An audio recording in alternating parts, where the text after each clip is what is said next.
And with that, it looks like we have our screens up and ready, so I will hand it off to Spoon as we introduce everybody here for Chrono Trigger Jets of Time.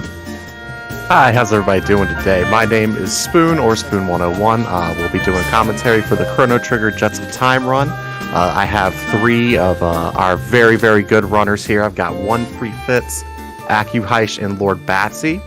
We're going to be starting up the run here, and immediately we're going to get two characters randomly. Now, if you don't know anything about Chrono Trigger, you would start in the 1000 AD period, and then you would progress throughout the game and go to different time periods and essentially go save the world. Now, here, we're going to start in 1000 AD. We're going to start with two of our random 7 characters, and we're going to be moving to try to do checks, find characters, find key items, and essentially beat the game. Everyone looks like is just getting their settings set up. Everybody's getting ready to go. Little bit of background history on Chrono Trigger. If you've never heard or never played it, never heard of it, Chrono Trigger was made by what was considered a dream team of developers in Squaresoft and Enix prior to the merger.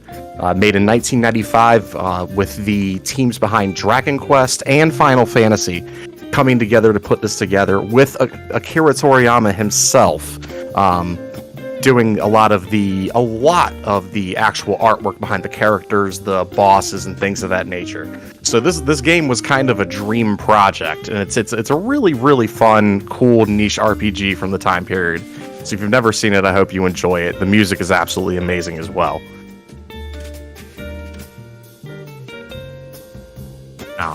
Okay, and I think all of our runners are ready to go here, so let's get this going. In 5, 4, 3, 2, 1, go!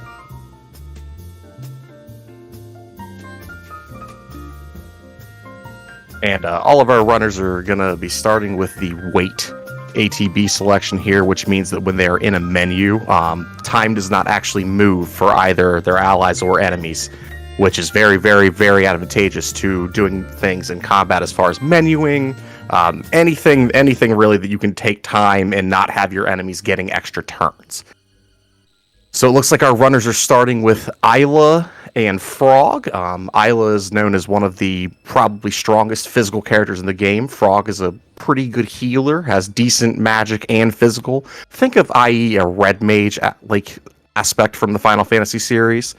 We're going to be doing some cool different flag sets for this run too. Normally you would have access to the airship and be able to fly around and do all of that. For this run, or this seed in particular, our runners are going to actually have to find an item called the Jets of Time and able to be able to fly their airship.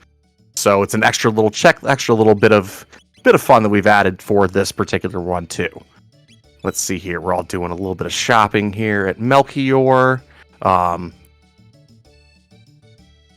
finding a whole lot. Shelters, revives, maybe just for later, but not a whole lot to equip. And now we've got Batsy's going in to grab a power tab and probably do a little bit of encounters here. No, she's actually not going to. Aku is running straight over to the Epoch. He's going to go to 600 AD, our other time period that's actually active right now. Now, in Chrono Trigger, there are several different time periods we have access to throughout the game. Here, we're going to start with 2 of them, 600 AD and 1000 AD, and we can do any checks there.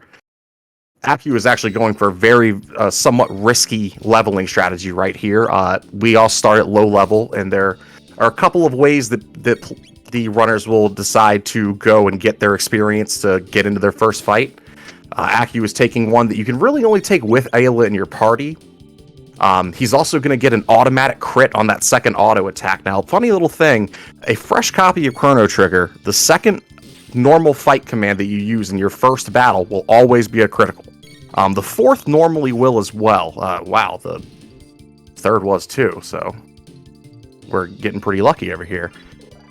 Batsy's going to be taking the same leveling strategy. Meanwhile, Fritz is checking out our first free check. The gate key is a check that he only needs to spend a little bit of gil on in order to get to. Now, the gate key would actually let us into 65 million BC, the prehistoric era, which would give us access to a couple more checks, key items, and another character. So, Fitz knows that's there, and, we'll be able to kind of come back if he needs. Let's see what's going on other screens. Batsy's taking the same leveling encounter. Aku is running into... Oh, he's okay. So he's going into the sand pit. He's gonna go ahead and loot this place out really quick, get some decent gear, hopefully some decent items, and not fight the boss in here. Let's see. And this is actually a really, really, really annoying place to move on. As you see, he's like running and not actually moving. The sand is moving in constant different directions the entire time, so it can be kind of annoying. He got a rainbow helmet there. Oh, he's going for the swag chest. Now, that's a really tight little thing right there, because had he dropped off of the wall, Aku would have spawned the boss there, and it would have been an automatic reset. So that was actually pretty impressive. Let's see. Batsy's doing the same thing here. Fritz went to go check who was behind Frog. I didn't catch what the check was there. Anyway, looks like they're looking into routing. Aku found some decent gear. So he's going back over to the F-box. Looks like he's going back to 1000 AD. And we're going to see where he decides to go next. Probably to pick up a tab or two and start considering his first check. Okay, we're going to find the gate key here as well. While they're all kind of in the same way, Radical, did you have anything to talk about or add for us here?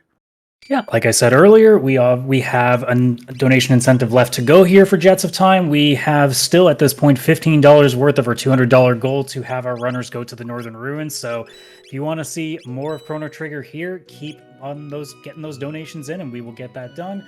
Not to mention our next run, Final Fantasy Mystic Quest, we will be seeing a bid war incentive for the name of the main character in this. So keep your donations coming in for that as well, if you want to get all of your meme-worthy names in there. Awesome, and I can tell you that last Northern Cave incentive. If anybody in the chat right now is particularly a Frog fan, that last incentive is awesome. It's where he kind of finishes out his character progression in the story, gets full powered. It's a great little mini dungeon, and there's one little RNG spot that actually has a literally random, pretty much nothing you can do about it, chance to KO your party, because you could get hit by 4 counterattacks in a 3-character game. So there's always that too. We can see what happens here. Aku is going into, looks like he snuck into Magic Cave from the back. Oh, it was Chrono in the burrow. So Chrono, thank you, man. Chrono was actually locked behind the forging the Mesa Mune, which would be 2 different key items that would need to be found and forged. Let's see, what are we all looking at here? So we're still kind of doing our look around on Fitz. Batsy is actually going back into 600 AD. Let's see what she's looking for here. Meanwhile, Aku going through this cave is actually going to be maybe the slowest. I didn't see what techniques they started with. Every seed in this game, if you're familiar with how the techniques work, as you learn them via ability points, basically as you level up, they're all completely randomized. So you could learn somebody's best technique at the very beginning of the game. You could learn, any random order, and that actually can really dictate which characters we want to use when we're running these seeds. If you find a really strong character, but they don't have any good techniques that give them their strength, you find a character you don't value as highly, but with their best ability, it could be better to, run the 2. Aku's grabbing the magic and the speed tabs here. These items are items that you basically can just feed as a consumable to your party members that will increase their stats. Speed is a very, very, very strong stat in this game. It only goes to a maximum of, I believe, 16, and every point that you increase is very, very incremental. And in a game where we're trying to manipulate and get as many turns in per enemy turn as we can, it's very important. Aku has taken his gate key, it looks like, that he bought, and he went and ran to the prehistory really quick. Now, what that's going to do is unlock the end of time for him. As you see, he is now in this area, and now he can learn magic immediately. So we're going to have Frog basically unlocking his magic spells in Aku's world. Now, that is something we have to do, as in Chrono Trigger, you don't get your magic until you get to the end of time. Any character that has to naturally learn magic spells, which would be Chrono, Marl, Luca, and Frog, do have to come here in order to learn all of their abilities.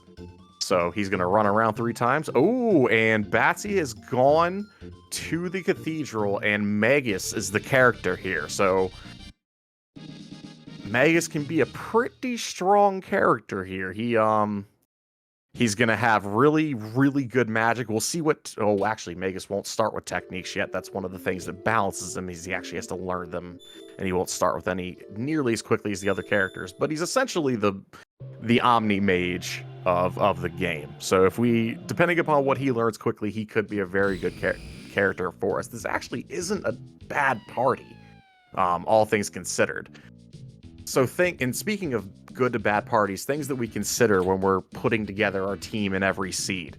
So the combat system in this game was actually really ahead of its time and never really has been replicated in a turn-based RPG to the effect that Chrono Trigger had. But you have attacks that actually are dictated on how many people can be hit based upon where they are on the screen. So certain attacks will hit in a circle, but if enemies are grouped up close enough together, they'll hit them. And then you have ones that hit the entire screen as well. And then you will have abilities that 2 characters can put together to make what's called dual attacks. And these are very, very, very powerful attacks that, if we have them, they will make killing bosses a lot quicker and a lot easier for us. So that's one thing that we consider is, are these two characters, do they have good techniques together? Which techniques have they learned? Will they be learning those dual techniques? So Q here is doing something very risky. He has gone to prehistory, and he has gone straight to the Dactyl Nest. Now, every encounter here is lethal. He has no chance of survival if anything bad happens here. But the character at the top of this mountain is actually a very high-level character. This is going to start somewhere around 17 to 19, I believe, which is very high considering most of their characters right now are somewhere around level 6. So he's going to hopefully not die there. Meanwhile, Fitz is going to be finding out where Magus is in just a second. Batsy just grabbed an item called the Bromide, which in this will allow her to get one of every tab, and then she's just going to leave. There is another character at the end of the cathedral, but she looks like she's cool with what she's got right now. She's just grabbing the Bromide to get that extra speed tab, power tab, and magic tab. And yeah, it looks like we're going back to 1000 AD. Meanwhile, Magus shows up on Fitz's seed. He is going to be... Let's see what he does. Let's see if he decides to get another character here, or if he does the same thing and just grabs the Bromide and leaves the cathedral. You mind if I jump in for just a moment? Oh, I'm so sorry, Radical. Absolutely. Come on in. No problem. I just want to announce that we have hit our $2,000 milestone, courtesy of a $200 donation from Gar, who says, time to do Northern Ruins, and since I am the host, I get to interpret the laugh.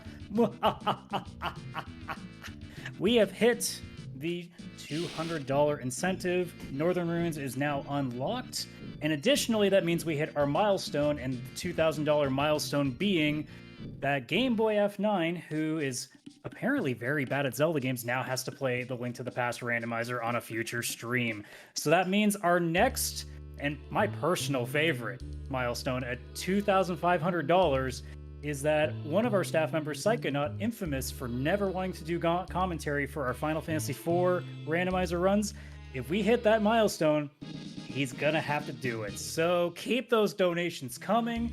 And now with that incentive being met, that means now that if you have any donations and you're looking to put them towards something, obviously those can go towards the Mystic Quest bid war for the time being.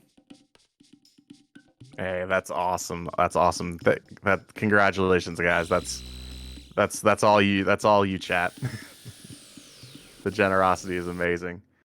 So let's see what hell happened. We found out that there was an Ayla in Dactyl Nest, so we have two Aylas in our party. That's or the at least the potential to have two Aylas. Is Aki running two Aylas? He is indeed. So we have a very, very strong physical party right now. We're going into Magic Cave from Batsy, getting a little bit of XP, and these enemies actually give a really good amount of what we call TP, which is the technique points, and those are what you use to learn your ability. So this is a really good early grinding spot if you're able to do magic damage, because as you see, Frog just did what, 47 damage. Magus did 57. All of the enemies in this cave actually have very high magic, so it's or physical resistance and low magic resistance. So if you're able to get in there with a good magic party early, it can be really, really beneficial. Let's see. Fitz is in 1080's forest. Doing a little bit of leveling, it looks like. Maybe grabbing a couple of tabs. Or we're going up to... Oh, he's in 600, excuse me. Looks like we're going up to go do the Xenon Bridge battle. So the reason he just quick saved right there is because he's going to check. This is a check that what we call a peek check. Now, a peek check is essentially the fact that he's going to find out the key item prior to actually doing the check. The chef that he just talked to, he's got to wait for all these dialogue boxes before he can leave, and the chef is going to actually give Fitz the key item now, so Fitz will know if it's something that they want, that, you know, we can keep it and we can do the check if it's something. And that's the hero medal. And now that we know we're going to Northern Ruins and we have Frog, probably going to go ahead and do this check. But if Fitz didn't want to do the check, could just reset, go do something else. You're going to go find Magus really quick. Batsy's heading into prehistory again. Let's see, maybe to do the Dactyl check as well. We shall see. Now, the thing is with Epoch Fail is there are a lot of checks normally in this game that with a flying airship we can just get to immediately. But they can't actually do that. So while they have access to several time periods, they're actually really, really, really limited in the checks they're capable of doing, considerably compared to normal seeds in this game, I guess. Which, you know, that's the power of these runners. That's how they're going to be able to figure it out and get through it. We have Ozzy here, and we're actually going to very soon, we're going to have one more random encounter from Fitz after this one, and we're actually going to be seeing our first randomized boss of the run, which is going to be, it could be pretty much any boss in the game could be thrown right here. They are scaled due to where they are in the game, so if you fight, you know, an end game boss at the beginning, they're not going to have the stats they would have at the end game. They're still going to have those attacks though, and some of those attacks are very scary. So we'll see what Fitz gets. You're going to go ahead and go into the cathedral at the meantime. Probably going to grab the bromide. I'm not sure that Aki will want to grab the other character as well. He's got Magus and two Aylas. He's not looking too bad. Batsy grabbing the silver rock. Now, in the gear randomizer seed that we run, all of the rocks, what those do, they're accessories that give you access to triple techniques. And as we were talking about, when you would combine abilities, this would be ones that the entire party uses. They're ones that Chrono isn't a part of, which is very important in the randomizer, because in, you know, the vanilla game, obviously you have Chrono in your party almost the entire game. That's not the case here. So those rocks will actually teach triple techniques if they're equipped to different sets of characters. And in randomizer, or in gear rando rather, they can have randomized stats on them. So you could have a silver rock that also has plus 50% overall damage, or a blue rock that teaches Omega Flare and cuts 75% of your MP costs. So they're actually really high value items just to go ahead and check out. I don't think she's menued yet, so I don't think we know what's on it. And meanwhile, Fritz is getting our first boss, Atropus, you know, our Robo's girlfriend from the future. Unfortunately, I don't think the cutscene will happen on this bridge, but there is a cutscene behind this battle in vanilla, and the boss actually doesn't exist in the vanilla randomizer. So the boss randomizer actually brings some bosses back into the game that we don't actually have in vanilla flags. That's just because their checks don't exist, or their areas don't exist, or any odd reasons. But for for boss rando like this, we're gonna have a lot of fun seeing bosses we don't normally see in the normal seeds, at least. Fitz easily takes out Atropus, so that's a done check. He's got the hero medal. The hero medal's it's a really good item for Frog. It's an accessory that we've actually buffed up in the randomizer. We've actually made it stronger to kind of help Frog keep up with some of the other characters in the game. So it's going to be pretty good. He's also going to go grab the Bromide and trade it right now. So there's that magic tab, strength tab, and speed tab. That's what we call value. Right there. Aki's going to be finding the same thing right now, so he's kind of going right behind the same path that Fitz is going. Going to be fighting Atropus here, going ahead and getting the hero medal, which in a Frog start, I mean, having the hero medal is a great thing, so I think they're all going to be pretty happy with what they got. Meanwhile, what's Batsy up to? She's grabbing the dactyls. She's leaving prehistory. And at this point, they've all pretty much done a lot of the stuff that they can do without really fighting bosses. In this variation, you're gonna want to do pretty much everything you can to get as much power as you can, because you never know what you're gonna come across. Now, in a situation where you come across an endgame boss that might have crazy resistances or something like that, you just want to be as prepared as you can. So all of our runners are finding all the characters they can get, doing pretty much everything they can do for free before really putting themselves into the gauntlet, so to speak. So Ozzy's getting beat up over here by Akuhish. Aku's going to keep moving forward, get one more encounter, and then go ahead and fight Atropus. Ooh, triple kick on that Ayla. I did just see from Lord Batsy. That's kind of exciting. Gonna go ahead and get magic onto Frog over here. Meanwhile, Fitz is coming into the magic cave. Now he's gonna go ahead and get his TP grind on, get some abilities learned. And we are just moving along. So one of the funniest fun parts about the game is Batsy's just running around in circles, it seems. Specchio asks you to think magic and run around clockwise 3 times. If you don't touch every corner and the door on every lap, he will accuse you of cheating and you will have to start over. And it's hilarious when you are in the middle of a run, of course. Let's see here. What do we got? We're doing a little menuing here on Aku's side. Checking out what accessories and stuff we've gotten, seeing if any of the randoed gears are any good. Did a little inventory check and probably thinking about tabs at the moment. I don't know if he's gonna want to burn any tabs yet. Might want to see a couple more characters before he starts hard committing items. Looks like it. Okay. Then now he's gonna go ahead and fight Atropus as well. Atropus is not really that dangerous of a boss. This is actually pretty fortunate for our runners here for this check. It's got some decent fire AoE damage, but besides that, it's not the most dangerous thing in the world. We should be fine here. Meanwhile, Batsy going into Magic Cave from the front door. Probably looking to actually go to the end and fight Hecarim, or whatever's there for Hecarim, and get a check done, find another key item. A lot of this is already cleared out from the last time, so I'm just gonna slide on through. Skip an encounter there. And so another thing, if you're used to turn-based RPGs, especially with random encounters like i.e. Dragon Quest, Final Fantasy, stuff like that, normally you're walking around and you get a random encounter. One of the cool things about this game is they're actually not random. There will be enemies that you'll see, and as you've seen on the map, that if you actually touch them while moving, you'll go ahead and get into a fight.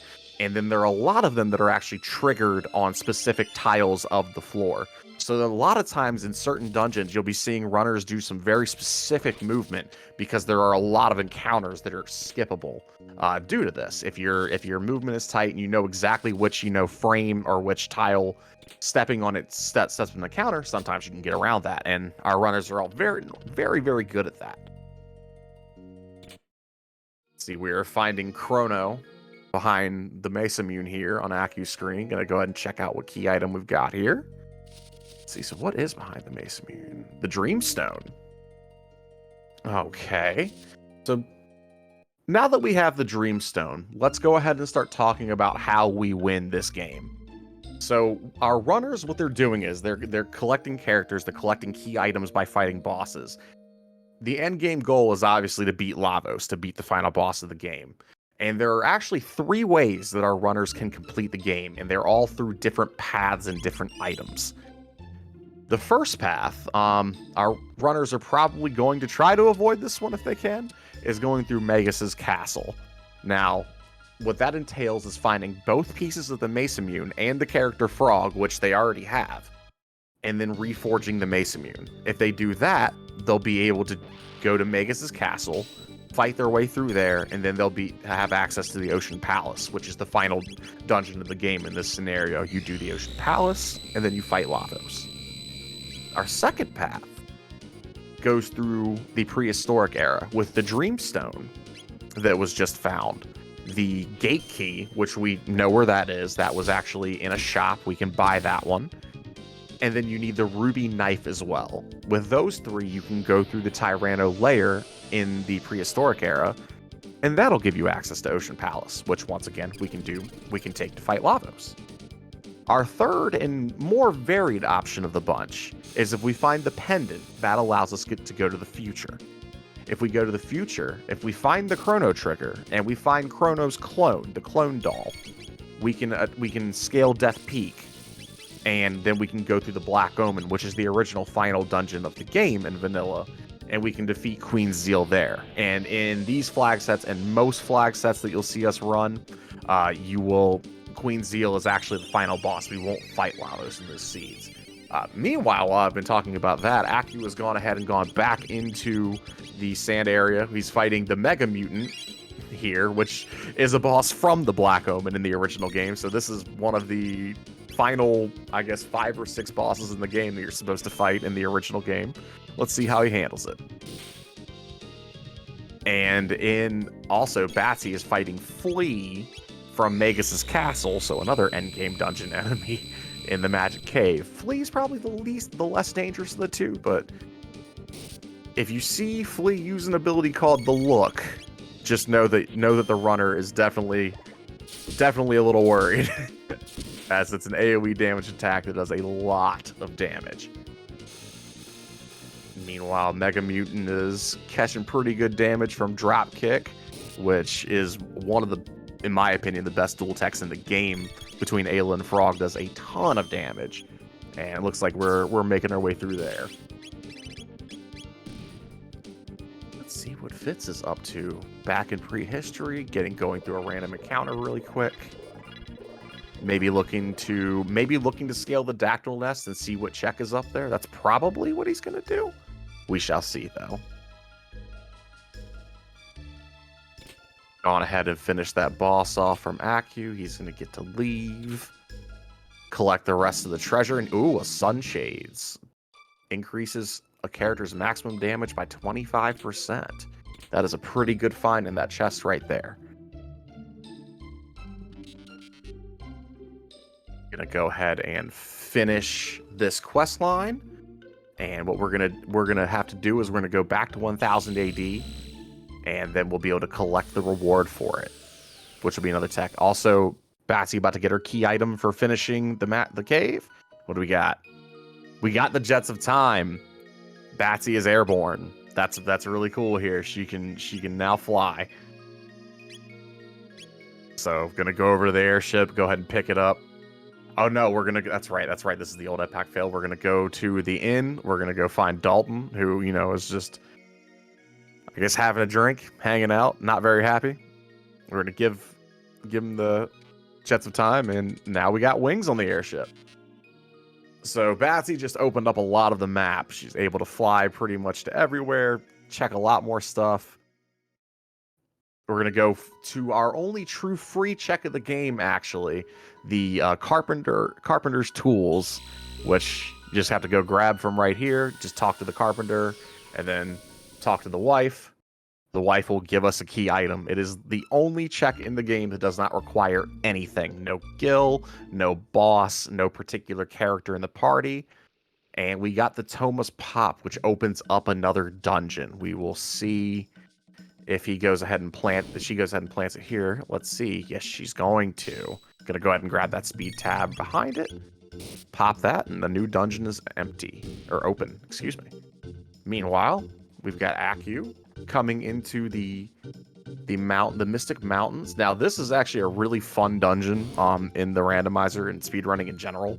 There are a lot of skippable encounters here if you've got good movement. So we'll get to see some tech shown off here in just a moment. A couple of unskippable battles to start though. Fitz going to Dactyl Nest, maybe? Yep, Fitz is going to go find that second Ayla and Dactyl Nest. That'll be exciting.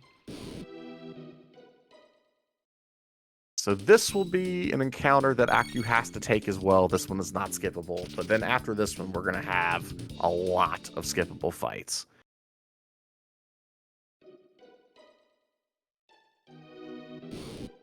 Let's see here. Slide past that guy. And there's going to be a lot. So a lot of these are going to be basically just understanding the tiles, like I was saying, that actually spawn fights and not touching enemies. Gonna run really fast here before that bird wakes any of these things up. Go ahead and skip every encounter on this screen. I'm gonna run up here, grab that chest. A mist robe was at minus, I believe, so probably not too useful. There were 2 encounters skipped right on that screen as well. The pattern that he used right there, that is actually a scroller section that you would have literally had about 5 minutes worth of fights. It's several minutes if you missed that one, but it's also very easy. Ooh, and then he hits one of the tougher skips, in my opinion, in encounters in the area. Well, actually, probably is the toughest in the area. There you have it. Skipped every fight so far. Mountains are nice. Mountains are nice. We're just going to go ahead and annoy this guy into giving us a magic tab. Thanks, friend.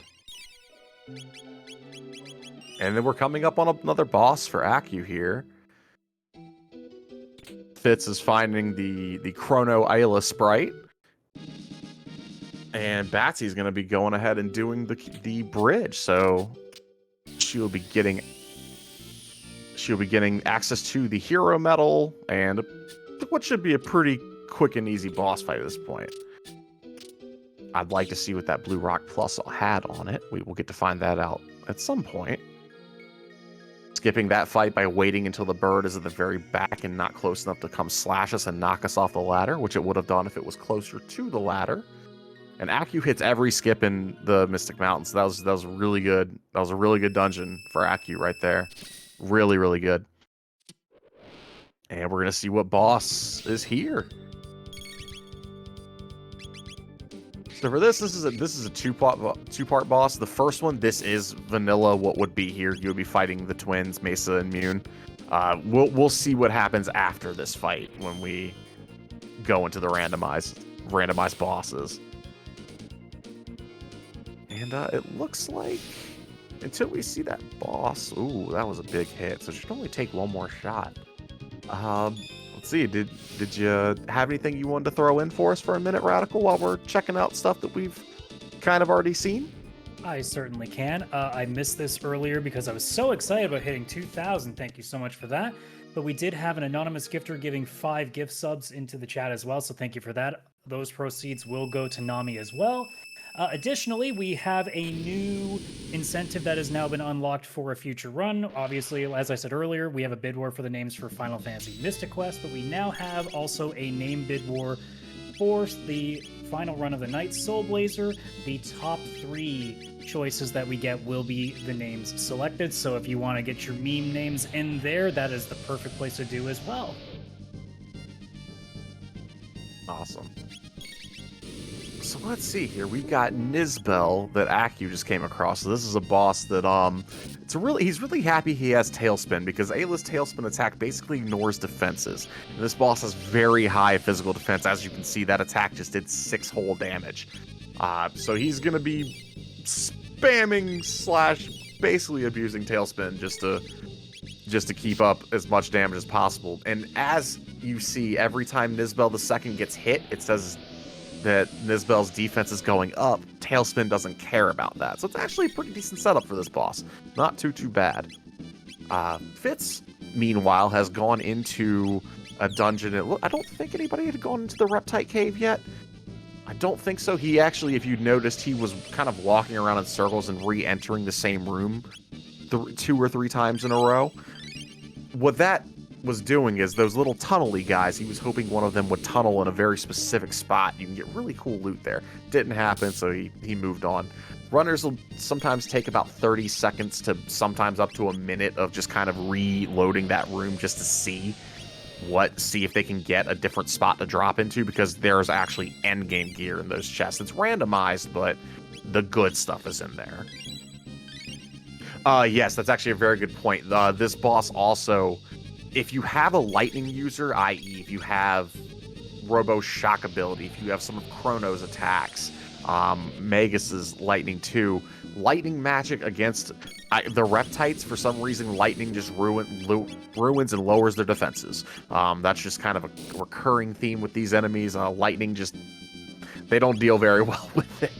So this boss would actually be going a little quicker. But I'm pretty sure we'll be okay with the double tail spins here. Baxie's grabbing her tabs. Always remember to do that. It's one of the things that we kind of meme on for each other sometimes, is you always go grab that, the bromide to grab those 3 free tabs, and then you just your mind just gets into doing all the other things, thinking about your checks and all that. You forget to grab them, which can be really sad, because as we said earlier, speed is very important in this game. Every speed tab that you were able to get to is a nice thing to find. Speaking of which, Batsy just found a bandana, which gives +1 speed. We'll see if she looks into equipping it later. We'll see what other things the next time she menus she's got. Fit's gonna go ahead and get a quick save in. Let's see what boss he gets here.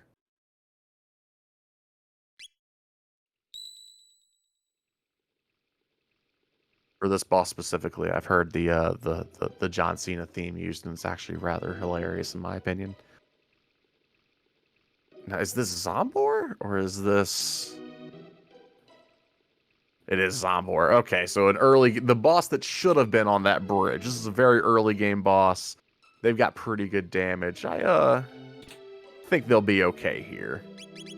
Yeah, Fit should be able to walk through this one without too much trouble. Batsy's gonna head into the same dungeon that Fitz is in right now.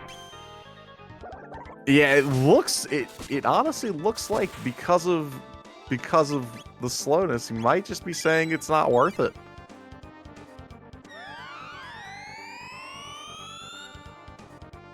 Which is, yeah, I mean, sometimes with boss rando that can happen if you don't have the right setup. The one thing about Tailspin is it costs 10 magic points every time you use it, and the most you can have at maximum level is 99.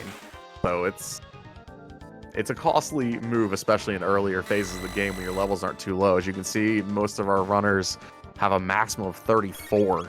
So it's a pretty tough DPS check, I would say. And yeah, it looks like Aki's gonna cut his losses and just try another check. Hopefully we find something a little better. Zombor's head has been broken. Now, that fight being a 2-part fight, runners always want to kill the head before the legs, because the head has a fire and laser out of the skeleton or I guess the skull style attack, and it hurts a little bit. So we don't enjoy that. It'll just be a little bit more. It's basically a formality at this point before Zombor goes down and Fitz gets the next item.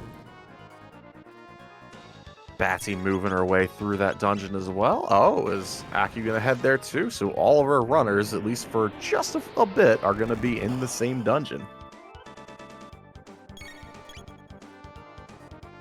Which is... Let's see here.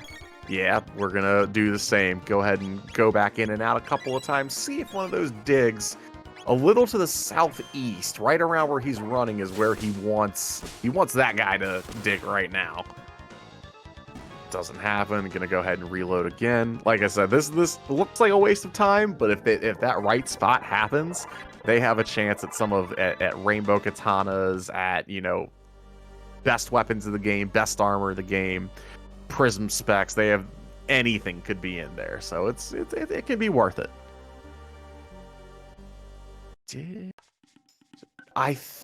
From what I recall, I believe Batsy is the only one that has done Hecarim at this point. And I would assume because both of our other runners were coming into here with the pterodactyls, they probably did not. Yeah, because they went in with the pterodactyls, right? But yeah, Fitz has found the pendant, so we have access to the future. This unlocks more checks, although not too many until we have access to the wings,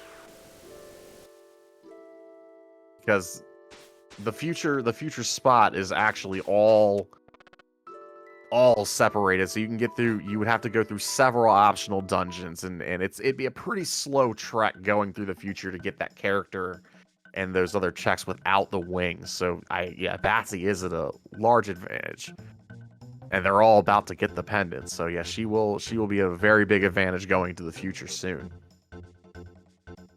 Fitz is finally getting to the end of time. Gonna go ahead and unlock magic. Let's see if he can think magic while running in a circle 3 times. Now, the actual trick here is you only have to touch the corners. You don't actually have to be on the outside the whole time, but you must touch every corner in the door all 3 times. Touches the door the 3rd time, walks up. It is always great, especially when you're doing a run live and Specchio calls you a cheater and you have to do it all over again. One of the most important dialogue skips in the game. Made sure to hit no there, not get into an optional encounter with Specchio. We don't want that. It takes too much time. And let's see where Fitz goes. Aki's gonna get, let's see. Is Aki gonna get both of the skips on this? Gonna wait for it, run through, skip that encounter. There we go. Let's see, where's Fitz going? As the only person who's not in this dungeon, let's see what he wants to do now. Maybe thinking about doing. Yep, he's gonna go down here. If I recall, Fitz might not have looted the desert to begin with. No, he did. Okay, that's my mistake. But yeah, gonna go ahead and find out what's down here. Gonna go ahead and run around there to skip an encounter there. And then pull our boss. Which is a pretty decently healthy Mega Mutant, so it's gonna be quite the fight for him. Should be okay though. His party's getting pretty strong. Dropkick hits like a truck. Aku just getting to Zombor. So, and another thing with Zombor, so this boss in particular, the head and the feet actually have different resistances. The feet will absorb water and shadow. The head will absorb fire and electric. So, depending upon your party, either the beginning, the first half of the fight, or the second half of the fight can be slower, depending upon what elemental attacks you have available to you. Luckily, we have dropkick, so we don't really care about any of that. We're just hitting hard with pure physical damage. And, is it good damage? with that and then the MP Buster, that's gonna go ahead and be a death counter, which means the head's gonna die. Ooh, there we go. And looking like a pretty clean fight for Batsy. Just gonna go ahead and clean up the bottom part. Same strategy over here, just drop kicks everywhere. With this party, that we're gonna see this for quite a while. Probably it's a pretty high amount of damage that they can get on a single target, which is gonna be really important for bosses. So we're gonna see a lot of drop kicking for the rest of this. Aku actually going for the inverse of killing the body first, with some low HP. Bold strategy, Cotton. Let's see how it pays off.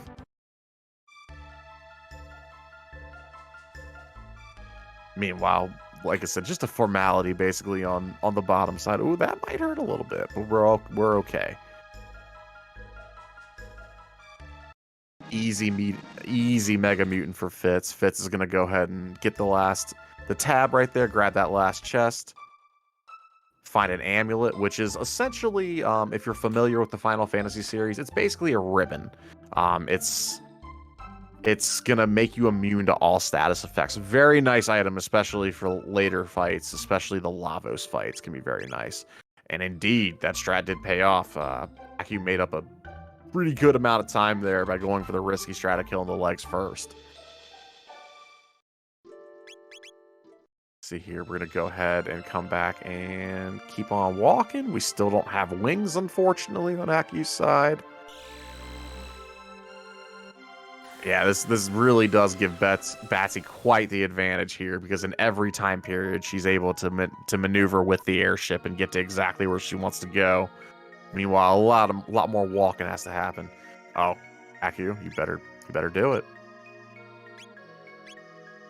I think he did. I think he did.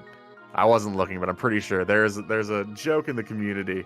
Chrono's cat is actually on our trackers. We actually have a tracker for petting the cat. Does it matter? No, but we call it Validation Kitty, and your run is not valid unless you pet Chrono's cat. Which, I mean, I don't make the rules. I just work here. It's just, you know, if you don't, then we've talked about adding 20 minutes to your time. We've talked about invalidating. You know, it's just things you don't do. Meanwhile, Fitz is grabbing his Moonstone. Not the best key item per se. It doesn't really unlock a whole lot of anything. But it can get you some better gear if you end up having to take it.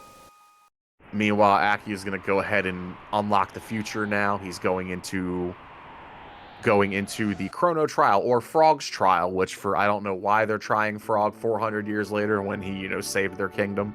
But, rando go rando. And Fitz is doing... I applaud Fitz right now. He's going for something pretty risky. He has gotten access to 12,000 BC. He is going straight to the Mountain of Woe. Now, this is an endgame. This is not a required dungeon, but it is an endgame level dungeon. The enemies here are fast, they hit hard, and they're dangerous. However, they are worth a metric ton of experience. So if you're able to get through this place, if you have a fast party, if you can survive, there are incredible items on this path.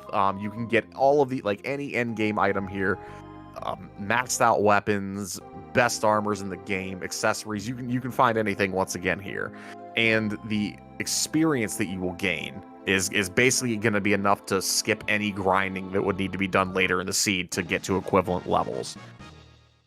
Oh yes, this is definitely a risky strategy. We're going to be...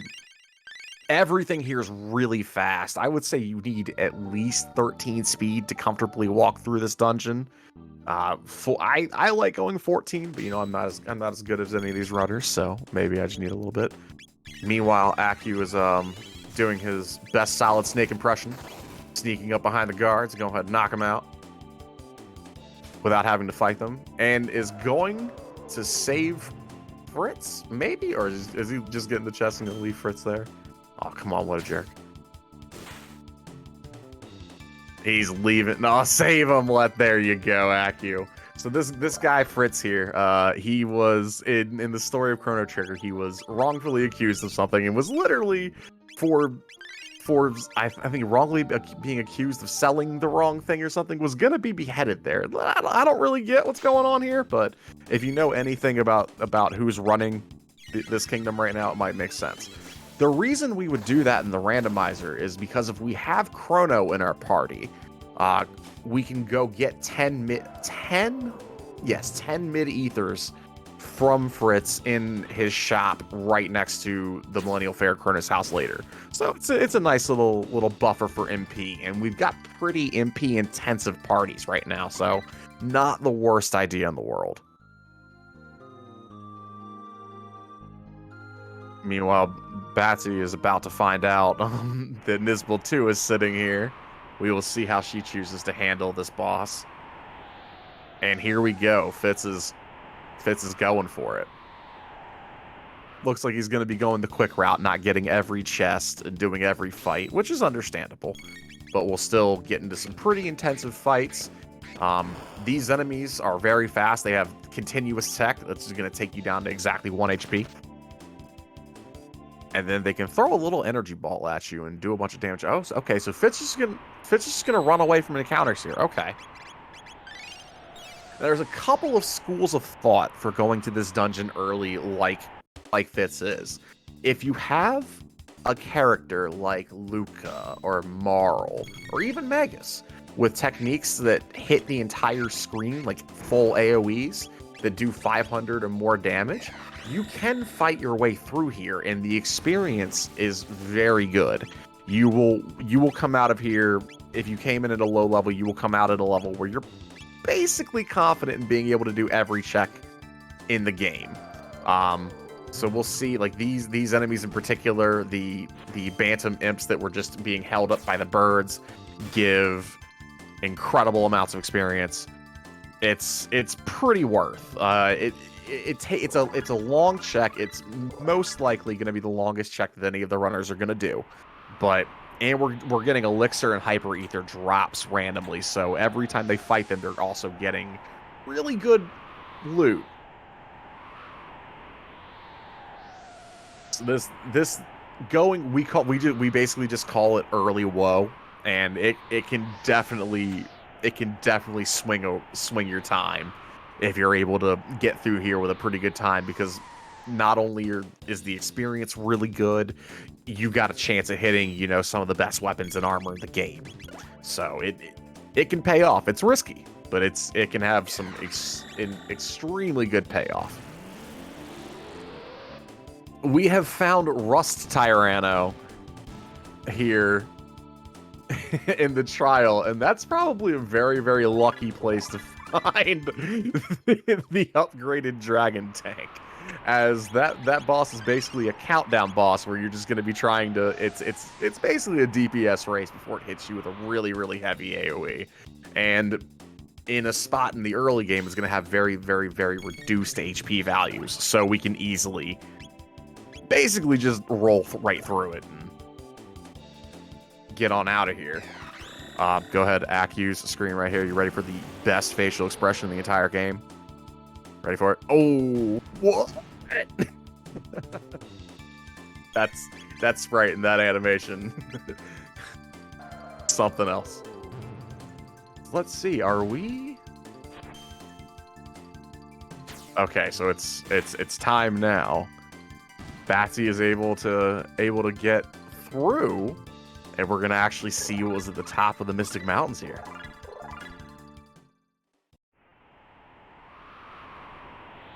The moment we've all been waiting for, as it just slowly descends. Aku getting a nice little optimization there, hitting the door before hitting the rest machine to have the animation of it happening while he's doing something else. Nice little tidbit there. Really good chests can be found behind these doors. Let me go ahead and hit this shop right before leaving. Some decent armor, some mid tonics, some lapises. Not too bad. And then we're gonna start making our way through the ruins. This is one of the things that, like I was talking about, when Batsy comes to the future, this is going to be one of those really big advantages she has, is she's going to be able to fly right past all of this.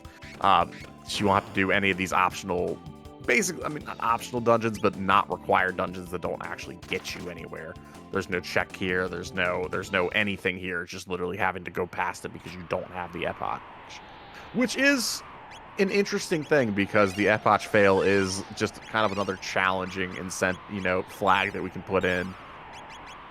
Makes his way through, skips all the fights, gonna go straight to lap 32, so he's not gonna go see what's in the dome there. Oh no, just hitting the chest. Okay. We've got a check we can do in the Eris Dome here, which is where we infamously, in the original game, find out about Lavos for the first time and the imminent threat. Meanwhile, the randomizer, we just gotta go down here real quick. See, Mount Woe is going well. Batsy's gonna go ahead and come in here and take on the Mega Mutant. So she did not loot this place to begin with, so she's gonna go ahead and come in and get her loot now. Oh, and is that Nizbal 1? Aku finding all of the Nizbels today. This one's an easier one than the one that he got a little walled out by at the Mystic Mountain, so should be fine.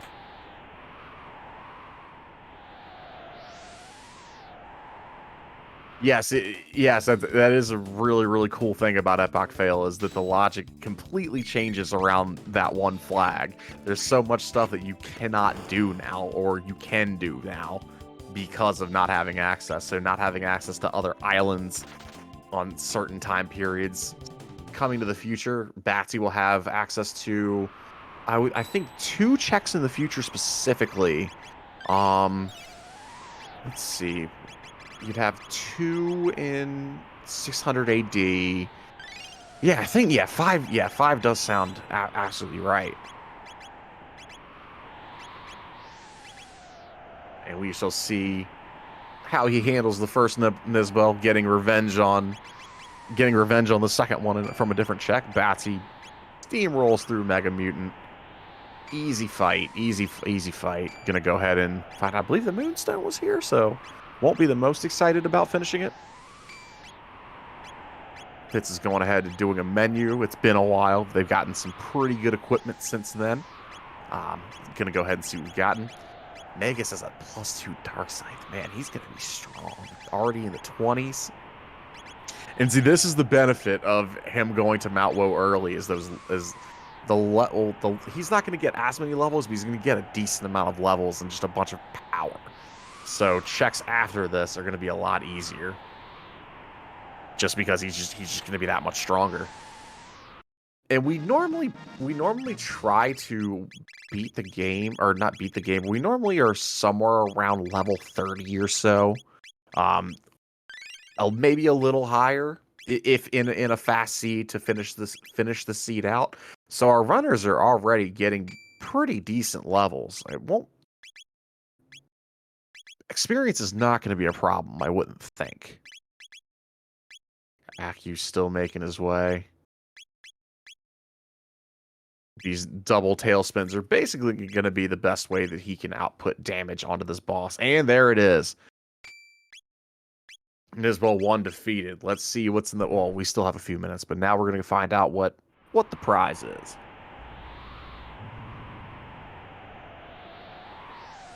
And, right in time to see what Fitz is going to be fighting for the boss spot of Mount Woe.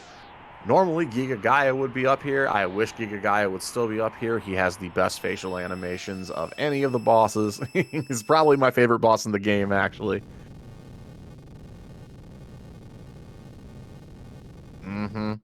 Yeah, plus, yes, thank you for mentioning that. Another thing that we're doing here, as you see, we're doing Epoch Fail plus gear and healing item randomization. So our gear, our weapons, our armor, our accessories, any of them can randomly just have extra things on them, whether these are positive, negative, or a neutral change. Anything that has plus speed on it is something that you will probably see equipped for the majority, if not the entirety of the game. So a speed +1 plus protect status helmet is an awesome helmet that will probably be on for the entire game. Oh, we have Ret Knight here. So this is an interesting boss. It looks like we're not going to have any trouble with drop kicking it, but this boss, the intended way of defeating it is to harden it, because it's actually the boss you'd find in the sand area. So you would harden it with water magic, and then you would be able to do damage to it. Otherwise, it has a really good chance of evading abilities. But with these big double techs, they can't actually miss, so it doesn't really matter. We'll be able to blast through Ret Knight. Now, what Fitz is probably going to do is set himself up for a double attack here, because it's, oh, maybe not, because as soon as those legs run away, the eyeball's going to try to run. And if the eyeball gets away, he won't get double experience and tech points from it, which, you know, we like that. 44,080, got it. Easy fight. Easy fight. Batsy making her way to the future now. And let's find out what Akuhaish is going to get. Actually, we're going to have two of our runners are going to be getting key items around the same time. So let's see, Akuhaish getting his from the Airstone. The Bent Sword, so half of the Mace immune to Fitz. And the Prism Shard, to Aku. Probably not what he wanted to see. That unlocks another check and another key item, but definitely not one that he wanted to see. That's going to unlock the other trial in 1000 AD for the King of Guardia. Now, we have added a lot of quality of life to that check, so it's a lot faster than it is in the vanilla game. Still, definitely not what he wanted to see. That Bent Sword does mean, though, that Fitz is actually almost in go mode. Almost has all of the needed things in order to find the final boss. He just needs the Bent Sword, and he's ready to go. And the funny thing here is, he might be able, depending upon where the last piece is, he may be able to get into go mode without ever finding the wings, which is a rarity, but can happen.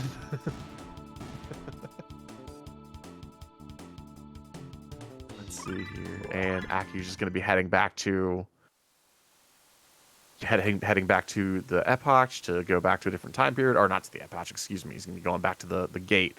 And you'll be able to really see the difference, as you saw how Aku has gone around all of these different places in the future. When Batsy inevitably gets there just a minute or so, you're going to really see the difference, where she's literally just like, it's seconds just flying to all the places, figuring out exactly what she wants to do.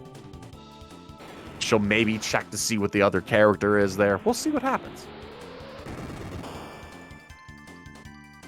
And meanwhile, Aku's trying to think about what he wants to do next. Still doesn't have the Jets of Time, unfortunately. Gonna go back to 1000 AD. And there, Fitz, that was one of those intended things. Fitz started walking downwards even before he hit that ledge. That way he could skip that encounter. If you might have been able to see, there were 3 bats hanging on the walls up there. They would have attacked had you just run straight to the left, like you are inclined to do. And it's funny, they do a lot of the encounter tiles are basically put in the spot they think you're gonna run, right? So the developers intended for you to hit all of these. So it looks really funny, you know, watching some of the ways that you can avoid some of these encounters. That's right, Flea. Does pretty decent damage, has low HP. Shouldn't be too big of a deal for dropkick plus mega skills. Fitz should have a pretty easy time here. Here comes the prehistoric dragon tank. Now that normally would have an entire body and be like a huge Tyrannosaur, Tyrannosaurus Rex, basically. But on this one little individual screen, it's actually supposed to be like a 2D tank. So the model you can get here can be rather comical at times. Should be easy to clean up. And with that, hey, I just want to come and check in with Radical, see what's going on your side of things. Absolutely. Just want to keep everybody in the loop. We still have our donation bid wars for Final Fantasy Mystic Quest, which will be coming up right after this run. Every donation to this bid war goes towards what the name of the character is going to be in this run. And as well, we have the name bid war for Soul Blazer. The top 3 choices that we have will be selected for that as well. All donations will be going to the National Alliance on Mental Illness, the nation's largest grassroots mental health organization dedicated to building better lives for the millions of Americans affected by mental illness. So yes, every donation counts. So even if it's just a $5 donation to get a funny meme name in for these incentives, if you want to put it towards something, we will take everything we can because it's all going to a great cause. Thanks so much. Now, can I just ask really quick? Do we know what name is winning at the moment for the Mystic Quest incentive? Well, at this current point, there is not a name left, so it is everybody's canvas to get that ball rolling. So if you got something, go for it. Man, what an opportunity to snipe a good name. Let's see what's going on. All right, back to here. So Akuhaish is going to go ahead and take that rainbow shell and going to go ahead and do the trial. The king is being found guilty. The chancellor is hosting this trial and is going to immediately say something about their takeover right here. The domain shall be mine. Nobody seems to care. It's fine. Anyway, this check normally takes a lot longer in the vanilla game and in prior iterations of Jets of Time even. But our devs have done a really good job of adding a lot of quality of life to a lot of the checks in this game. I think this one has benefited from it the most, as this was I think used to be like a 5+ minute check even to get to the boss, or yeah, plus the boss, and now it can be done in 2, sometimes 3, depending upon how quickly this fight goes. Now Yakura is going to turn into Dalton. Hi, friend. This is a boss. Dalton Plus is actually a boss that's not in vanilla because the spot you would fight him in the game isn't a location we can get to in the randomizer. So this is a boss you don't see a whole lot of. He can do some pretty good damage, has some scary status effect abilities. It does a cool couple pretty mean combinations, like where he's setting up right now with the Iron Orb to half your HP, and then come in with a big hitting attack. He can be a somewhat scary boss encounter depending upon where you find him. Let's see. He's not hitting these guys pretty hard though. They've gotten some pretty good defensive gear at this point.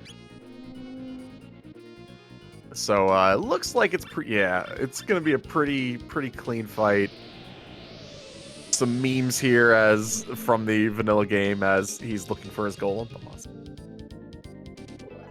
And has now been pulled into a portal, and we'll see him again in Chrono Cross. Gets a slasher, no Chrono, so not really that useful. But we shall see what we get here. Our runners are still looking for those specific key items, like I was talking about, to see which of our go modes they're going to be going to. And on Batsy's screen, she has gone to the future and found Luca. Now, it makes me very sad that Luca has been found so late, because it means that she's not quite as easy to get into the party. However, Luca is a fire magic user and is probably the best offensive mage in the game. In the I guess the aspects of not just raw damage and AoE capability, but incredibly good dual and triple techniques. Dual techniques especially that can do a lot of damage. Especially with Ayla in your group. You know, she's probably going to still try to use her because Luca and Ayla, in my opinion, is probably the best 2-person shell in the game. What do we got? We got Mega Bomb. Ooh, not the best techs. Might still keep her though, just to hope, because if we find Fire 2 or if we find Flare, then Luca and Ayla are going to be able to dish out tons of damage together. In fact, Batsy's party right now is possibly my favorite party to run through the game with, or run through these seeds with. It's very versatile, has a lot of damage, has healing potential, has multiple elements of damage. It's pretty good. So we'll see what she does from here. We are going. Fitz has used the Thomas pop and is gonna go ahead and go into the it's not the actual Tyranno lair. What do they call? I forget what the name of the dungeon is here. It's not Tyranno lair, but the prehistoric castle, I think, is what they call it. It's basically the same dungeon that you've already been in vanilla in 65 million BC, which you find in Giant's Claw. Thank you, chat. That was slipping my mind for a second there. But this is a pretty decent, quick little dungeon.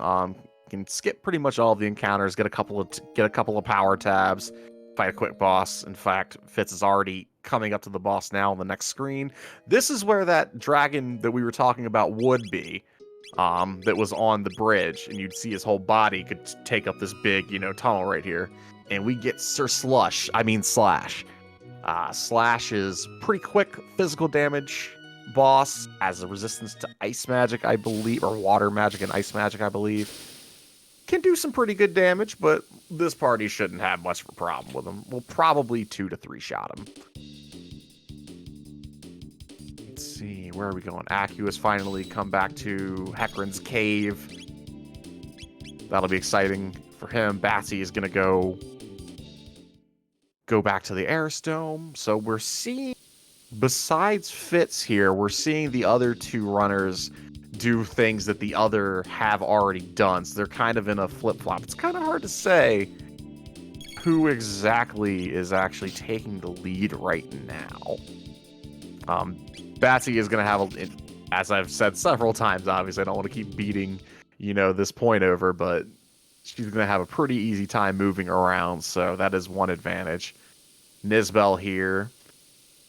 She doesn't have Fire Whirl, so it's going to be a somewhat slow run. We're probably going to be mostly relying on Tailspin here to get through this boss. Oh, Magus has Lightning too. I take that back. So we'll be able to see something we didn't see in Aku's fights against this boss, is we're going to actually see his defense get lowered, so we can do real physical damage to him like this. Those 320s look a lot better than 6s.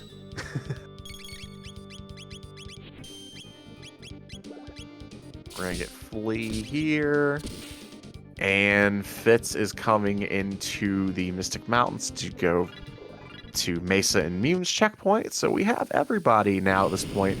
Everybody is somewhere that somebody else has already been, which is the fun thing. And one of the fun things that can develop, especially as certain seeds happen, is we could be seeing these runners not go to the same final dungeons, which is kind of what I hope for whenever I watch races of this.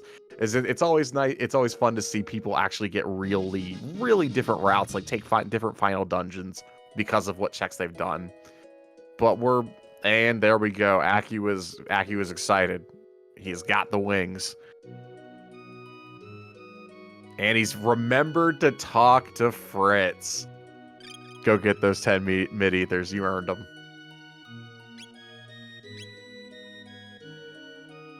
He's remembered to talk to Fritz. And now he's got all those 10 free mid-ethers, which restore 30 MP apiece. The most you'll ever see somebody expend in one of their abilities is 20. And those are going to be like your strongest techniques per character will be a 20 MP technique. Triple kick is in Dark Matter from Magus are examples of those. So having some mid-ethers in a somewhat magic-reliant party or technique-reliant party, it's always nice. Let's see. Fitz so far so good on skips. Aku gonna grab that speed tab.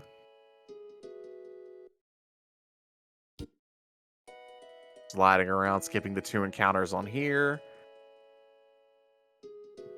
Oof. Feels bad, Fitz. That hurts. So this is going to be a big time loss here because these are not runnable fights, and it's going to pan over for about, I think, 4 different encounters here. Painful. Feel for you, friend. You getting the free carpenter's tools check. What did we get here again? It was the Thomas Pops. And little thing here is the Thomas Pop actually opens up the dungeon that's right to the side of there. So he went and got the speed tab from here and then went and got the item that opens the dungeon, which is kind of feels bad, but it doesn't lose that much time. It's probably it's a few seconds lost as opposed to doing it the other way, but oh well, be all right. He will unlock Giant's Claw and be able to go down there as well. Batsy making her way out of the Eris Dome. Go ahead and get her prize.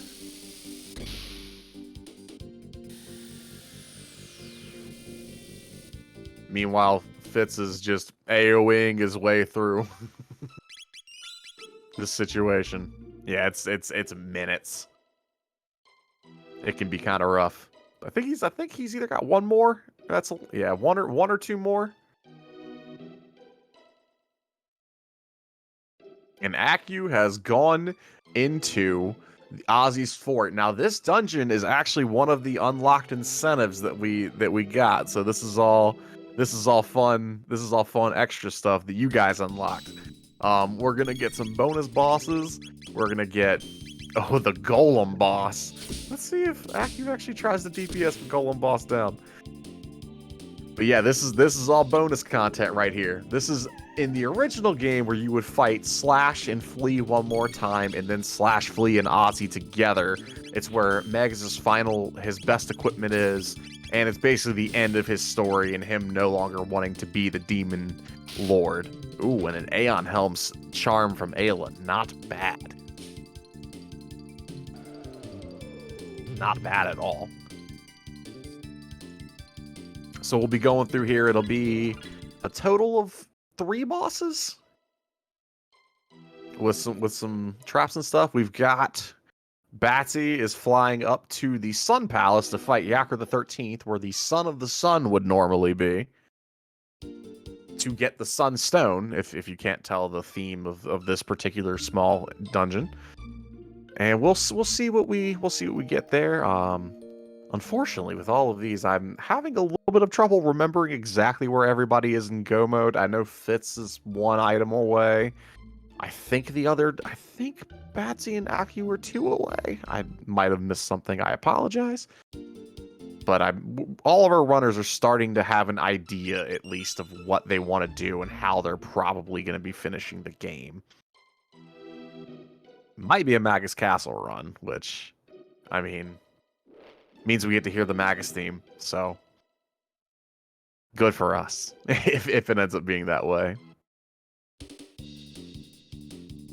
Meanwhile, Fitz is going to take his first try at Mystic Mountains now with the power levels they're all at now. Shouldn't be nearly as big of an issue. Should be a pretty quick run. He heard about it from the ancestors. Yakr the 13th is about to tell us what our weaknesses are. What are our weaknesses, Yakr the 13th? Is he going to tell us about them? We'll find out. That and you can use that as kind of a DPS gauge. How quickly you can take this boss out is based upon how much of his dialogue. And he gets the full, this is it. Oof, not that much damage. Oh, and we have we've got the Guardian, which can't fit in certain places, so it's been replaced by a silver gold, or I guess, what is that, a bronze new, I guess? So this boss, you have to destroy the little pieces before you fight the main boss, or they will do a devastating triple attack. And yes, in Chrono Trigger, in light of all Chrono Trigger ones, we like news around here. They do a lot of things. They're just they're a cute character model. We've said that they bless runs in a couple of spots. There are a couple of random screens on the game, where a new can just pop out and just be there. And a lot of people like to say that their run has been blessed if they see the new, especially in Frog's Burrow. And poor New, he did not deserve that. Now, which way's he? So Aki's gonna watch the cutscene and not do the healing. That treasure chest, obviously, right there, you will take your entire party down to 1 HP if you walk into it, but then you can grab the chest, or you can watch this little imp, unfortunately, meet his demise by walking right into the trap. And then you can just take it, which Aki's going to roll in here, grab this magic tab, and these are normally the chests that Magus's ultimate weapon, helmet, and chest piece would all be in. That is where you find all of his ultimate equipment right before the boss, and a magic tab for him, thematically as well. So in vanilla, you would going there, Magus gets quite the upgrade in that room, and now we've got the triple fight. So they are actually going to be a vanilla fight. Now, a fun little thing, we actually have a couple of different side mode types of games that you can play with Jets of Time. One of those seeds is called Legacy of Cyrus, which basically involves this being the final dungeon of the game. These 3 bosses being the final bosses, and you have to be here with like Frog and Magus at all times. So we don't, unless we're playing that specific flag set, we don't see this dungeon really ever. It doesn't have any key items in it. It doesn't have any characters in it. It just has this boss and some gear, which, that's why we have the fun of getting to showcase it here in this run for, all of your generous donations. It's a really fun dungeon. The bosses have some pretty cool abilities. They also play on the fact that they are also a party of 3, so they can do double and triple techniques as well, unless you DPS them down quickly so that they don't have the time to do that, as Aki was able to do there. But yeah, it's a fun little, it's a pretty fun fight. They also have very good things that you can charm off them. Very good items. Charm is Isla's ability that steals items. You can get some great items from all of them. Yeah, Ozzy's the only one left, so we have pretty much all but gotten through this first dungeon. It's pretty much a formality at this point, just finishing off Ozzy's health while he's alone. So yeah, that's one of our incentives hit. Oh no, the cat. Let's see. Batsy looks like is making her way through Giant's Claw. Meanwhile, grab the power tab, and Fitz is going to the future. So Fitz is going to go ahead and go through the trial, fight the the Rust Tyranno head, and will be accessing the future as well. Ozzy is being kind of resilient. Took quite a few hits there. Let's see. We got the amulet. Another triple kick. The second Ayla learns triple kick. See what's in these chests. Mid-ether. Mid-ether. That was pretty mid-ether. And now just a little bit of trolling here for the final fight. Mid-etherinos. Try to charm them because and they drop megas. They drop mega elixirs. So that's a free mega elixir for AccuHeist. Now, I personally, when running these seeds, I am so much more comfortable with having just 1 mega elixir in my inventory, because it's kind of a get out of jail free card in a lot of these final fights, where if you make a mistake or you just get bad RNG from the final bosses and get everyone's really low, it's a 1 quick full HP, full MP, everyone's completely healed. It can be really, really nice. See, look, the kitty's just like, we do a little trolling, and I'm out. Bye, kitty. Bye, Ozzy. So, if you didn't know, the MVP of Ozzy's Fort is definitely the cat. The cat did what we tried to do in 2 different dungeons, and that was defeat Ozzy, and we couldn't do it. Kept getting away, and the cat just kind of handled it. We could all learn something.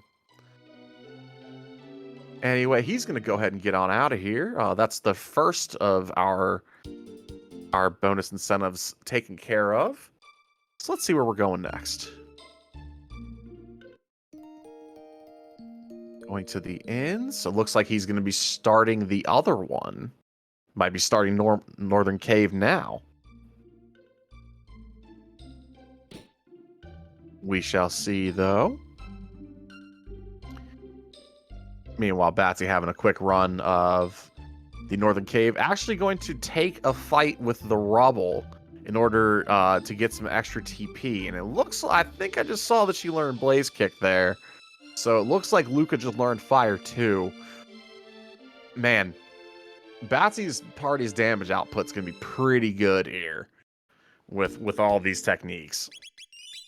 Luca and Ayla together can absolutely just shred through HP. Gonna go ahead and heal up. Go ahead and get ready for the fight. So as the other two runners are doing things the other two have done, we're gonna look on with Aki a little bit for the Northern Cave. Now, as I was saying, you see these two ghosty soldier guys. When they are defeated, they have two final attacks they can do. Attacks they basically do right before they pass away. They die. One of them is MP Buster, which we've already seen. The other is an attack called Grudge that can do an insane amount of damage, or rather, it'll one shot you. There's pretty much nothing you can do about it. It'll completely, unless you have really good resistances, it'll just take you out. Really quickly, Radical, did you have anything to add for us real quick? I certainly can. In the meantime, I see that we got a raid from Flossy Fern. Thank you so much for that raid. We did have a couple of donations I can go off of here. Cubs Rule 21 with a $25 donation says, "Oh boy, a chance to see past the first 2 minutes of Mystic Quest," in reference to obviously the next race coming up. And we also have a $5 donation from Psychonaut saying, "Hey Radical, I'm gonna need you to explain the plot of Chrono Trigger in 60 seconds, thanks." All right, let's see what the best I can do. So Goku and friends decide to pet a cat, go to a festival, and then embark on a Jean-Claude Van Damme level time travel adventure. The end. That's all I got. You know,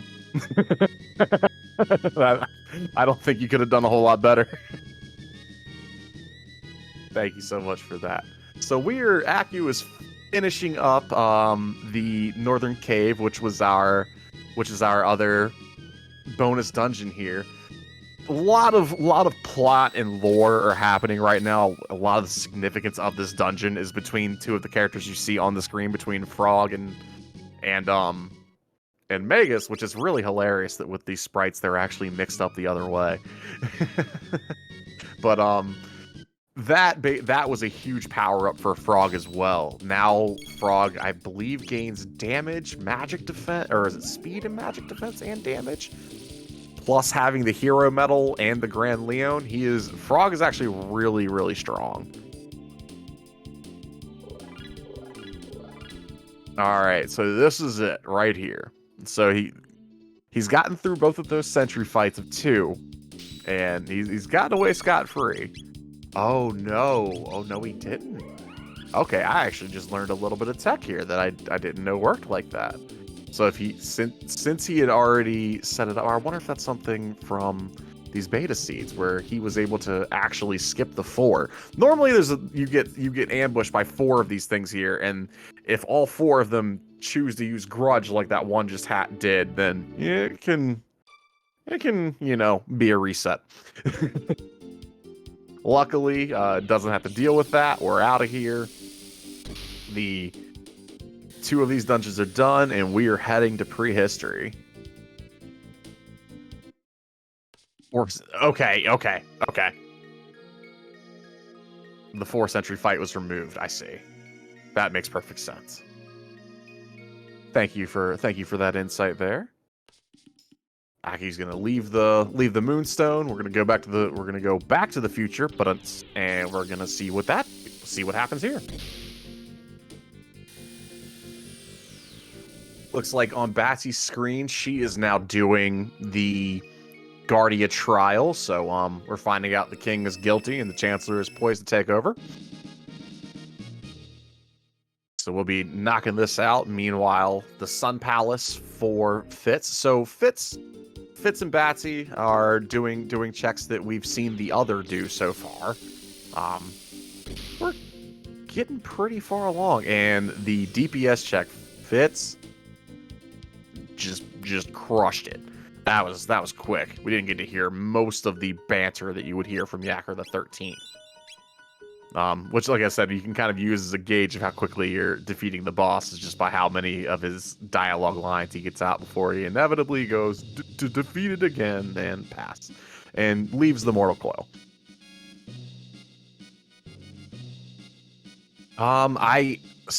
So I know, I mean, Fitz I know has hilt. So he's one step away from Mega's castle. I don't know how he looks as far as the other two go modes, but yeah, Fitz is one piece away from Mega's castle. Which, let's see, and there's Bent Hilt there. So now, basically now everybody is one step away from Mega's castle. As we're all knocking out the trial here. We're going to go ahead and head to Eris Dome for Fitz. Metal, yeah, Metal was Xenon Bridge. I'm pretty positive all of our runners have done Xenon. If memory serves, I believe Fitz was the first to do Xenon, actually. Yeah, she's got Ruby Knife and Dreamstone already. That's true. Yeah, the Dreamstone is basically you basically can get through to the final dungeons with Dreamstone, Ruby Knife, and the Gate Key. But we also need to find the Grand Leon in order to do these dungeons, these bonus dungeons. So there's a couple of extra things that are actually needed to be found to get this taken care of. So we're in an interesting situation where it looks like, I believe, the other two runners have go mode, but haven't found the Leon. Meanwhile, Aku, I don't know if he's got all three pieces to Tyranno go mode, but he was able to get through our bonus incentive dungeons. So we've got a really interesting run here. I'll be honest, I have no idea who I would actually say I think is in the lead right now. I don't think we're actually going to find out until we start seeing people walk into the final dungeons. Which, I mean, that's how we want it, right? Gonna go ahead and finish off Yacker here. Oh no, I thought that wasn't the final attack. We have a confused Ayla attacking another Ayla. We don't like to see that.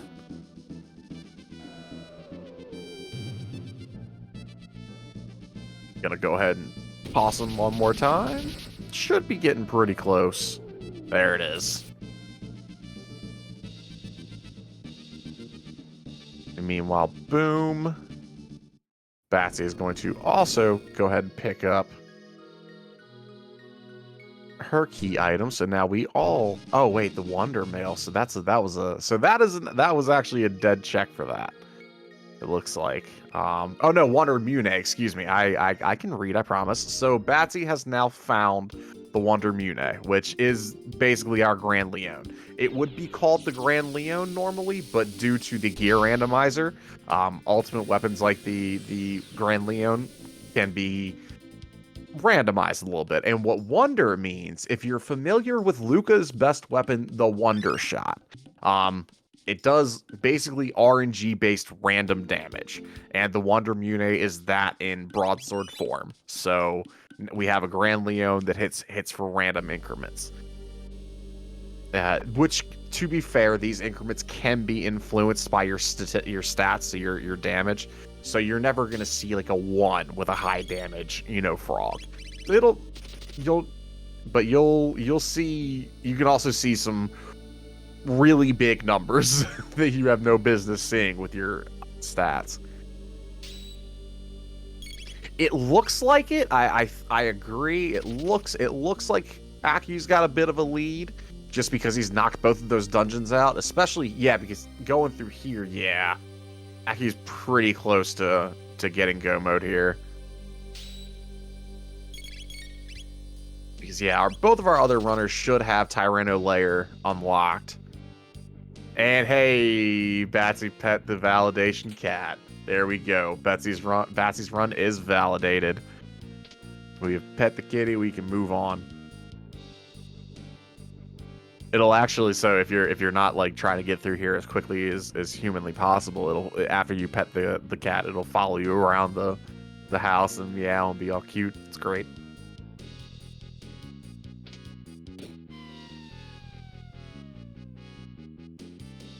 Let's see here. So there we go. Okay, so Aku has entered Tyranno Lair. This is one of our this is one of our go mode dungeons. So he'll be finishing this dungeon, grabbing all these treasure chests, which there are hidden tiles in that room. They'll teleport you to other places. There are some really, really, really specific skips here that so far he is hitting every one of. Very, very specific movement is needed to not hit the tiles that will spawn your fights. He's gonna do a little adjustment here, walk through the door. Ooh, didn't quite get it. That one's really hard. That's in my opinion probably top like 5 hardest fight skips to do in the game. It's such a ooh, the son of the sun.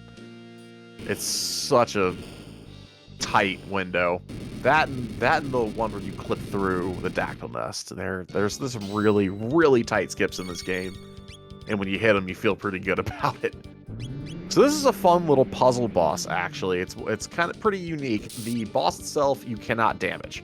Aku's going to go ahead and wait for it to do that roulette shuffle once, and he's going to start attacking the little flames around it. Only one of those flames is the right one.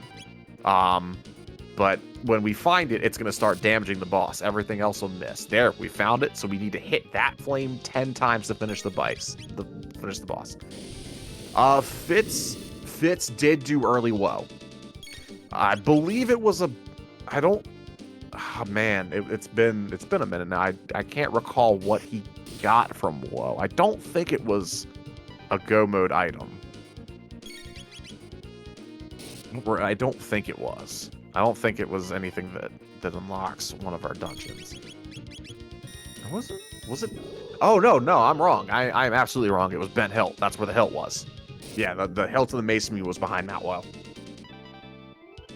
So Fitz is probably the only one that has Magus Lair. Yes. Yeah, it was. Oh, was it sword, not hilt? Okay. So he may be the only one that has access to Magus. Most people are not gonna do Magus's Lair if they have the option to do Tyranno Lair. Tyranno Lair is way quicker. There's less bosses, less screens even. It's a way fast. I would say Magus's Lair is probably the runner's least favorite, most runners' least favorite go mode to go through. Because it's a really long dungeon and you still have to deal with Lavos at the end. At least with the Black Omen, you don't have to deal with Lavos. You can fight the queen and end the queen there.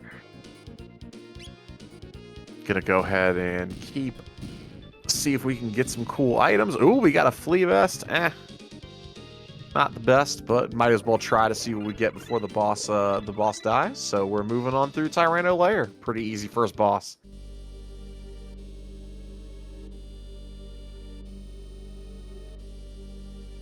You know, I've also heard Aku say that he prefers Magus over Omen. Because I feel like the Black Omen's a very polarizing final dungeon because there's a lot of non-skippable encounters, there's a lot of bosses, but you don't fight Lavos. You fight an easier final boss. In my opinion, rather, I think Zeal is easier to deal with than Lavos is. Lavos is terrifying. No matter how strong I feel, Lavos just is a terrifying boss. Oh, and he got the last skip. It is an annoying walkthrough.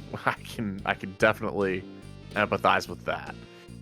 But you also, one of the things about it is it's the only one of these go modes that you don't really need to grind for if you don't do if you don't do early woe or anything like that, or do any of the late checks, if you end up doing what we call a jet, being on what we call a jet seed, which is a seed where you just get your go mode real fast and you're kind of underleveled, it's Black Omen will get you there. Unlike the other dungeons where you're gonna have to do a little bit of spot up grinding in a couple of, well, I guess one screen that we have in particular in the Ocean Palace that we use for grinding.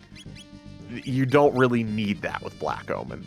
There are pros and cons to each of the go modes. Well, I don't think there are any pros to Magus' Castle over Tyranno.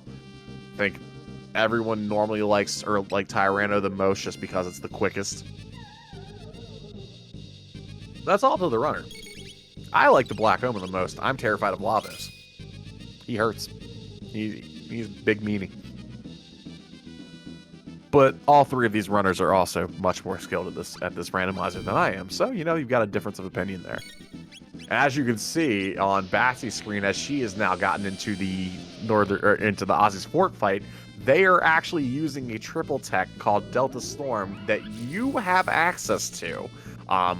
Chrono, Luca, and Frog actually use that exact triple technique that they just used. So it's actually cool because they're fighting you like a party that does the same as you, and that's probably going to be a reset there. Oh, maybe, I mean, she's going to try to pull it out, but that was 1,000 damage on that on that hit on Ayla. Yeah, casual 1055. That's more damage, that's more health than you can have.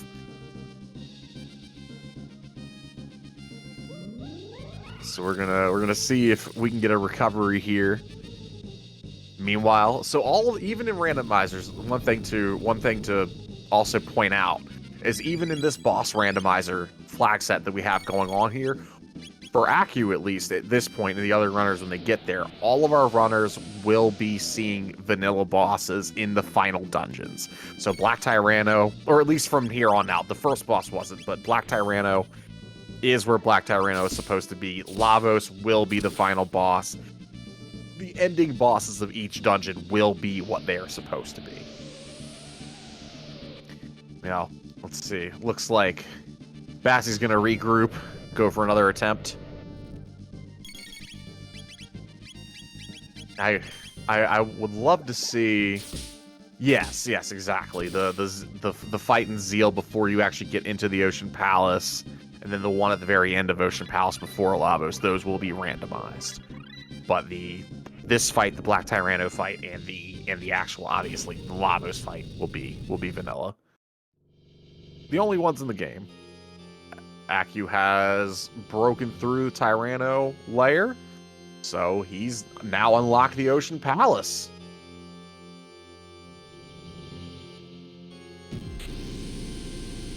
Meanwhile, we're doing the run back. It's just looking for that Wonder Mune. So close. I haven't seen if he's gotten the rainbow shell yet. Okay, so it looks like we might have forgotten to drop it off. So fun. Okay, so a little thing here, and I do this all the time, so I understand. I don't think Fitz has gone back to 600 AD to give the rainbow shell. I don't know if he's done that yet. Oh, okay. Okay. I'm getting, yeah. Okay, so I'm just a little mixed up in where I'm at. He just hasn't actually grabbed the item off of the shell. There it is. So Fitz now should have access to the bonus dungeons and go mode. So all of our runners now are. Yeah, right. Yeah, he just need to go grab it, right? So now, yeah, all of our runners have the opportunity to go into go mode and to do the bonus dungeons. So Aku is now headed to the Skyway, headed to the Kingdom of Zeal. Some absolute banger music is coming up. Maybe my favorite track in the game. Man, the music in this game is so amazing. This is one that I'm very fond of. He's gonna come hit this. So this new right here is actually a secret shop if you talk to him from the north, the way Aki was doing. There's 2 different shops if you talk to him at that north counter or at that east counter. He takes the north one. The north one is always guaranteed to give you an amulet just in case you don't have any way of preventing statuses. And you can that shop can also have top tier items. It can have rainbow katanas. It can have, it can have doomsicles. It can have all, prism armor, prism helmets, prism dresses, Nova and moon armor, all the good stuff. Any of it could be in that shop. So it's always a nice shop to check out if you end up here. Snagged a speed tab as well, and he's gonna go see what we got for the golem boss. Spitz is headed to Northern Ruins now, going ahead and getting the carpenter to repair the ruins, which is part of the step. You would originally in the game need the carpenter's tools. That was one of the early checks that we talked about, was the only free check in the game. You would need those tools, and you would kind of go back and forth between 1,000 and 600 and have them repaired. So this dungeon actually kind of goes back and forth a few ways. Oh, and it's super slash too. So this, yeah, we'll hop back to Aki really quick. Aki was fighting the version of slash that they just fought in the bonus dungeon of Ozzy's Fort. That's the slash that you would fight in there. And yes, he's actually the easier one in the randomizer for sure, because he's I believe because probably the scaling of being an optional boss in Super Slash, whereas Slash is actually a go mode boss in this randomizer. You fight him in one of the end game dungeons, even though Magus's Lair isn't end game in vanilla, it is here. So I think that's why Slash is actually the harder one. But yeah, it is kind of funny. I've been upgraded. My friend, you've been downgraded. Aki's making his way into the Ocean Palace. There is a bunch of cool movement tech and skips that he can get in some of the rooms here. This is actually a really, really fun dungeon to optimize. I'll be honest, I think Black Omen is fun to optimize too, but I really enjoyed learning the route through this dungeon specifically. That also is probably a very good point. The fact that it's the same enemy you're fighting, whether it's solo or in that group fight at the end, that's a very good point. Probably why they're scaled the way they are. It's the quick switch too. All right, and it looks like Batsy's having a much better run this time at the trio. Flea is already fleed. And we're gonna have to get rid of Slash, and then we're good to do. Yeah, once Flea flees. Yeah. And it hurts because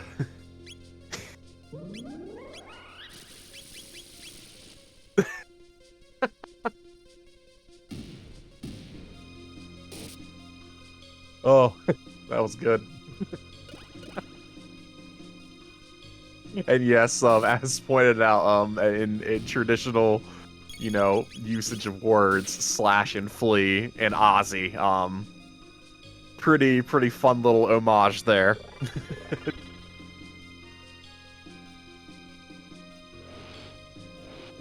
So we have got down to just Ozzy, so just a formality at this point. Yeah, and there it is.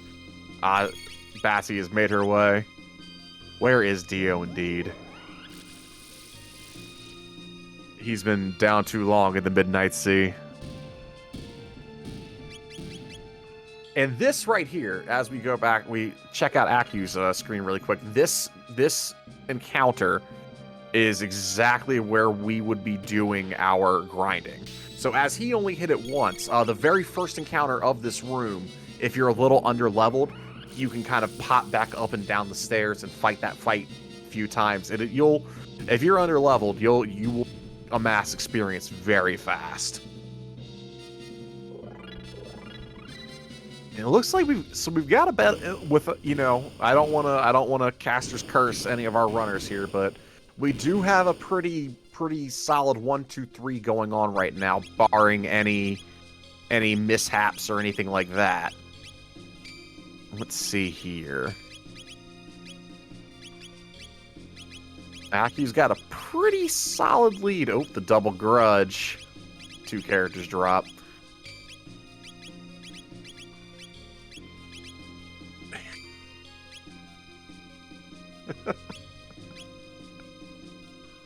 So we're going to go ahead and get out of here.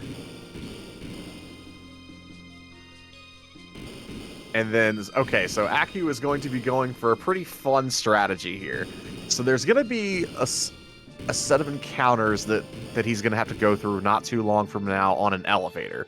And a lot of the enemies he'll be facing on this encounter have high physical resistance and absorb 2 of the 3, or 3 of the 4 technically, elements. If they're yellow, they absorb everything but lightning. Blue absorbs everything but water. Red absorbs everything but fire. Frog, however, is going to use this ability here, Frog Drop, which you see this big, this big froggy boy just bouncing around on all the enemies. That attack will do higher damage based upon how much HP Frog is missing. So he was standing in front of that statue, and those fireballs that he was getting hit by were actually bringing down Frog's HP because Frog is the leading member of the party. He's in the first slot. So with this low HP value, he's going to now walk onto this elevator, and he's going to be able to pretty easily get through some bosses, or some, not bosses, rather some enemies that are kind of a pain without very specific setups. As you see, these little flying guys here, the 2 yellow ones and the 2 blue ones were the enemies I was talking about, where normally you would have to single target them with water and lightning. But if you have Frog Drop, or Isla has an ability that does the same thing called Dino Tail, you can kind of slide through these encounters pretty freely. So Aki's going to go ahead and get some MP back on Frog, and he is just going to make it rain frogs on all the enemies until we get down this elevator. Somewhere in Final Fantasy IX, Quina is very jealous that they're not able to be here for this. Batsy finding that gold stud. Almost done with Northern Ruins. This is the encounter. Yeah, here's the encounter right here. You can have this is just dumb luck. If all 4 of those things decide they want to final attack with Grudge, there is nothing you can do about it. Yes, actually, so it's funny. I thought it was gone as well. Yeah, but not. Okay, so 1. Okay, she's good. She's good. Yeah, she's good. Only 2 of them final attack. Falcon Hit is actually originally how my first seed of this game is actually how I got through this area. Is I had a Chrono, Luca, and Ayla seed, and I've just Falcon Hit my way through here. And one more stop to the Carpenter. Go ahead and repair the rest of the Northern Ruins, and Batsy's going to be able to power up the Grand Leon, and she'll be ready for go mode. Fitz is just going to have the final fight with the full band. And we will be good to go. He will be also able to head into go mode.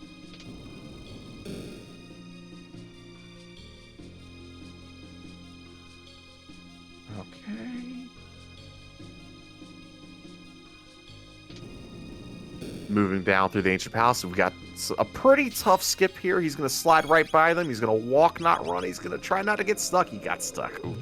That's another really tough skip. The actual, I guess, collision boxes with those little scouter guys as they're diverging into 3 different ones. It's a really wonky hitbox, and it's a tough skip. He did, however, still save time because he was able to hit the switch before the encounter, so didn't get the optimal skip there, but still got a slight time save. We take what we can get. In fact, we take those. Cyrus the Fool who challenged Bat. It's really funny. I always thought it was great because as a kid, my favorite party and my first party that I played through this game was with Chrono, Frog, and Magus. So Magus is like in the vanilla cutscene. If you bring Magus here, he's just kind of sitting in the corner, kind of like, don't look at me, because in the story, Magus is the one who killed Cyrus, and yeah, it's just kind of funny how that works out. Magus in the vanilla version of this game is actually also the only character that I can think of in like video game history that is an enemy/boss and joins your party and is not incredibly weak, comparatively speaking, to when they were an enemy. As soon as they join your party, he's like the first one to actually come in and still be like, yeah, I'm here to I'm here to get work done.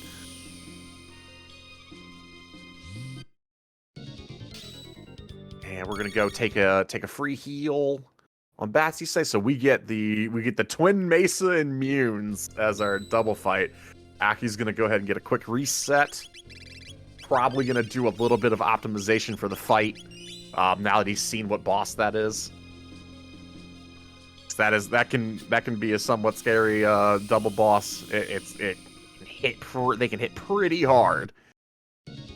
Yeah, and they actually start hitting harder as the fight progresses. So with two of them, yeah, this could be a tough one. I think Aki's gonna be fine here, but the dropkick should do a pretty good job, I would think. Let's see here. Meanwhile, we're making our way through Tyranno Lair on Batsy's side. First go mode dungeon should be a quick one, and then we've got Ozzy's fort getting run through, so Fitz is right behind, almost ready to head into the final dungeons. And while we're doing some running and fighting a couple of bosses, hey Radical, anything you got going for us? Anything you'd like to say? I certainly can. We have a $25 donation from Anonymous saying the Jets of Time run has been amazing to watch. Keep being awesome, and thank you to Spoon, Radical, and everyone behind the scenes for such a fun marathon.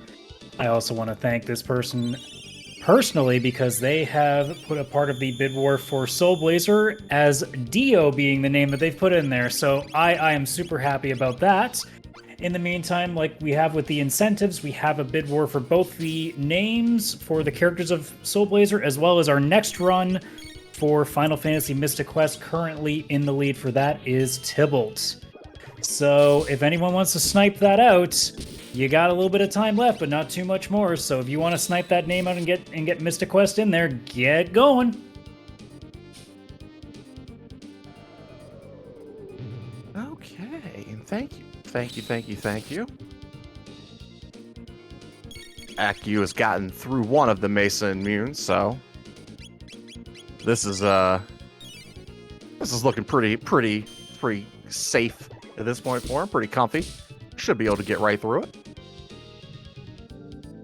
Yeah, at this point, it really is Aku's race to lose. After this fight, he's going to be going into the final battle. It is Lavos time.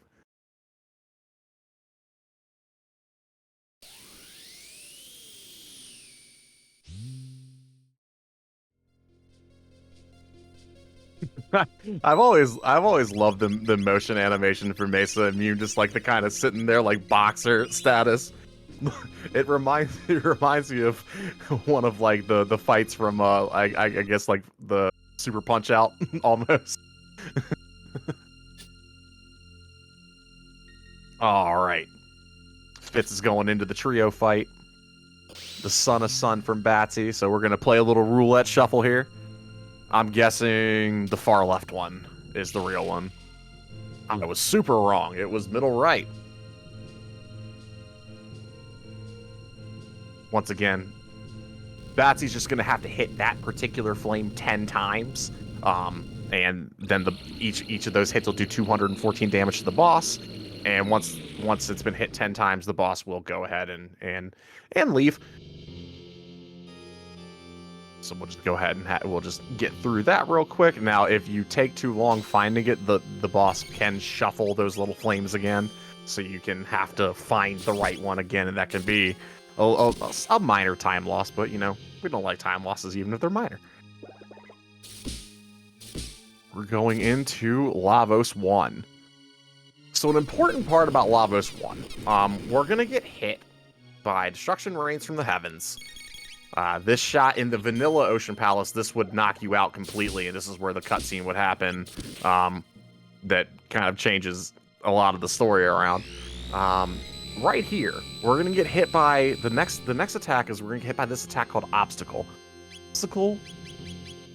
When you roll the seed, Obstacle chooses a status effect, and that's what it's gonna be. And for this seed, it's Confusion, as we can see the stars over their heads and them laughing.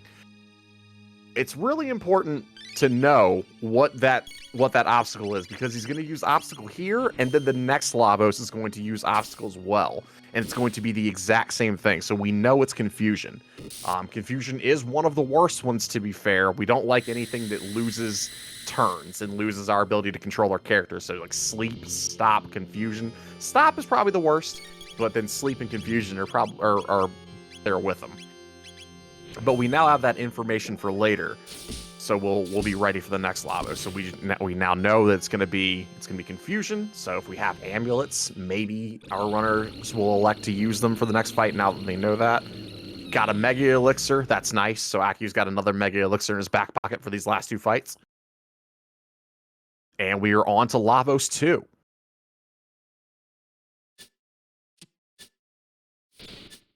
We're gonna smash Lavos' head in, essentially, and just go inside of him, which, you know, has a cave. I mean, I don't know. It is, but that is what's happening. And I mentioned at the very beginning of this seed that a lot of, I mean, we talked about Goku already with the Akira Toriyama, but this boss right here, Lavos 2, as we like to call him. Now that is an Akira Toriyama character design right there. Totally not Perfect Cell. This is a pretty interesting fight. He's going to open with Doors of Doom. Our runner's going to have a couple of options here, either be defensive and heal, or just try to burst through the arms, because those arms are about to do serious physical damage, single target physical damage. Akiu is going risky. He's going to go ahead and try to take one of them out. Oh, he got it. So he's only going to take one. He's only going to take one instance of damage from the arms, and he's actually going to throw a Mega Elixir. Okay. That was pretty clever. So he'll take the physical damage on Frog. Not too bad. And should be good here. Yeah, he's pretty solid. So once he destroys this other arm, the main body will become damageable. Until that, there's actually extremely high defense on the body, and you really can't damage it until you take both arms out, which this drop kick should handle. And then as soon as that oh no, okay, my math is off. Oh, and then the protective seal. I think that's the Ayla that didn't get hit by Confusion. I can't recall if Akiu has a amulet on her, but if he did, that amulet doesn't work anymore, which is such an annoying thing to see. It's like the AI knows every single time, oh, your amulet's on that character? Nope. And so now for the rest of this fight, there will be, yeah, if there is any protective status effect type of stuff, it does not work anymore. So here comes Obstacle. It happens as soon as the arms are killed. Okay, so no, that Ayla's just getting lucky. So we'll be able to pretty quickly get them out of this. We're on a bit of a timer here. It's nothing too serious, but there is a rather large AoE attack coming in a couple of turns from the boss. Shadow Slay will happen, and then we'll have a single target fire attack. And then we're going to get hit by a pretty heavy AoE here. Ooh, the poison, that kind of hurts. Little known fact about poison in this game is it actually does lower your damage output. I didn't know that for the longest time, actually. Until I started running this, I'd never caught on to it. Meanwhile, I see has made her way through the Tyranno lair. It is heading into the final dungeon, and Fitz at the same time is making his way through, so they're not too far behind. This is pretty good time considering all of these extra things that were added on to it. Our runners making pretty good time here. she's gonna head to, and there it is, Shadow Doom Blaze. Watch that screen light up. That looked like it hurt a little bit. Everyone lives, no big deal. We eat those, and we're gonna keep drop kicking. And then we get the Gradius. That is the end of Lavos 2, and we are on to the final boss for Akuhaish. And I know I've said a little bit about how good the music is. This final theme, whew, it's, in my opinion, pretty good. I agree. If Lavos is really mean to Aku here, then yeah, it could still be anybody's. And let's see if he gets. Oh, I don't know if FMG is on. I don't know if he's on, but there is. So, little known fact: there are a couple of black screens in the game where, when the screen goes completely black, you can actually, if you mash the menu button or if you time it right. I mean, if you're good at that, it's not on. So he did actually hit it. Thank you, man. So you have a few frames, I believe. I don't remember exactly how many frames it is, but you can hit a secret menu, and you can get one more menu between Lavos 2 and Lavos 3. There are a couple other places you can get it. I actually found out randomly one time that you can get the menu more than once in a single black screen, because I have gotten the menu, come out of the menu, and gotten the menu again. just through sheer mashing. But Aku gets the menu, which is pretty big for this final fight, because it means he gets to fully heal, get all of his resources back up, and get himself optimally equipped. Ooh, that was 6,600 damage. He hits like a truck. So he's going to go for the middle strat. He's going to try to take this middle core down. Now, this is the ultimate debate, because the final boss is actually on our right side, that little guy floating there. It's not the big guy in the middle.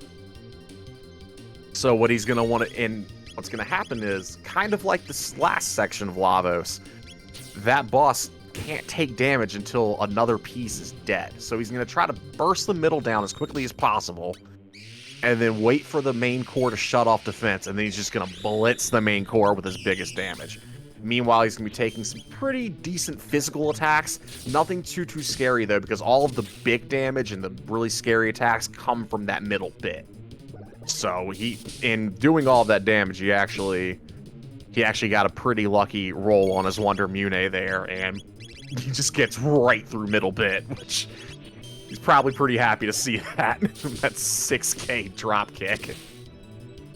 If I didn't mention when I was talking about the Wonder Mune and the Wonder Shot, that also affects physical attacks, or physical techniques.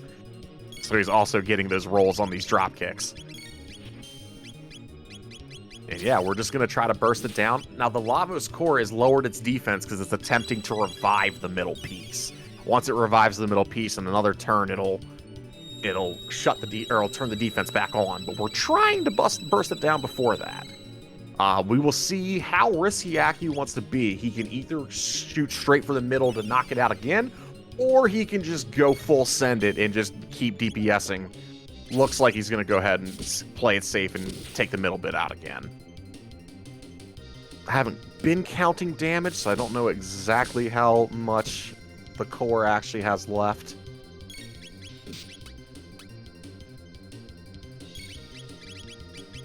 Batsy making quick work of the Golem boss and is now on her way to the Ocean Palace.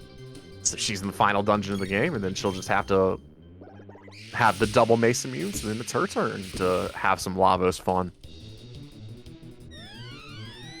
Let's see, Fritz is going for some pretty tough skips right here. Line up the pixel, run straight. Oof. So he's going to get 2 encounters here. That one, and then 2 more of those pterosaur guys are going to drop down.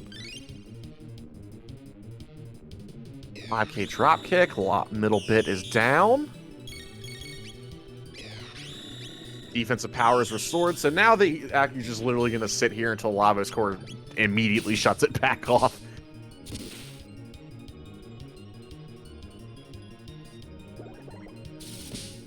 Oh, I didn't know you could. I didn't even know you could get the character change menu there. I mean, it makes perfect sense. It's the same thing, but I never even thought of trying that.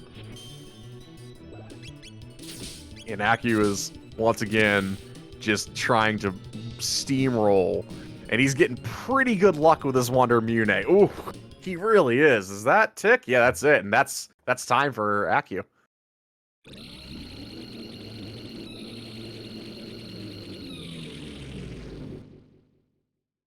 GG's Aku. Good job. What was it? 206.52, I think? That could have been a little late. Aku will get to see the ending cutscene. Funny thing about this randomizer, if you know anything about Chrono Trigger has a bunch of different endings depending upon when you beat the game. You actually get the ability to beat Lavos at several different points in the game, especially when you go back into what's called New Game Plus with all of your stats and stuff in a new file. The randomizer actually kind of gets into a funky way because of it, because you get different endings based upon what checks you did, just because of where the game logic thinks you are in the game based upon the checks that you did. Because we had Chrono back in our party and did a bunch of stuff, we're gonna get the quote unquote good ending with To a Faraway Time playing later, which is a really good song. Yes, exactly. Because of where he is, getting Chrono back is the big flag. Or not, if you have Chrono in your party, I think that's one of the biggest flags, because if you don't have a Chrono, then it's gonna be the one where it's the ending where Frog is looking for revenge against Magus. And we had Isla Chrono, so we get the normal ending.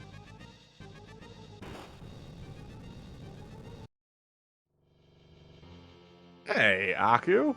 Well, we're gonna go ahead and welcome Aku in from finishing the race. Good job. Thank you. You went for some pretty risky strats, and a lot of them paid off for you. I like the early Dactyl Nest with 2 characters. Full send it. We got this. It's a good run. That is normal for me. like I will go up Dactyl Nest at level 1. Yeah. Get that level 15 character. Mm-hmm. It's a huge power spike. It was really interesting to watch. There was a point in time where we didn't quite know who was in the lead due to Batsy actually found the wings really fast. It looks like a couple of the checks that went that way. You ended up picking the right stuff at the right time too. Well, what did you think about the seed? How'd you feel about the particular flags and all that? I just don't like character duplication. That's a personal thing. It definitely gets weird, especially when you're seeing like duplicate techniques in your menu. So you're looking at like the Ayla Frog Ayla, and you have like dropkick in your menu twice, and you have to know which dropkick is which Ayla, because one Ayla might have your power tabs and the other one doesn't. So yeah, it definitely can have some complications and whatnot. Yeah, I had the Chrono Ayla as my physical one, and the other one was, we call it Magela. Mm-hmm. Tailspin, baby. Yes. Overall, really good run. If memory serves, I think the only spot that you had a little bit of resistance was going up Mystic Mountain, having the Nisbel 2 there that early. I think if was the only thing that kind of gave you a little bit of a hard time. You went through it though, got through it though. I don't even think you needed to do that check. I don't think it was required. But I never went back up there. Yeah. Nisbel 2 up there. Yeah, with one tailspin and not enough ethers. And that's actually exactly what I was talking about. It's like he could make it, but I mean, tailspin's 10 MP. That's a slow run. I think it was the right call. Yeah, and the ethers were giving 9 MP. Oh, right, because of healing rando. Right, yeah. Right. So it wasn't even one ether didn't even equate to a tailspin. The turn economy there is not the best. But yeah, congratulations.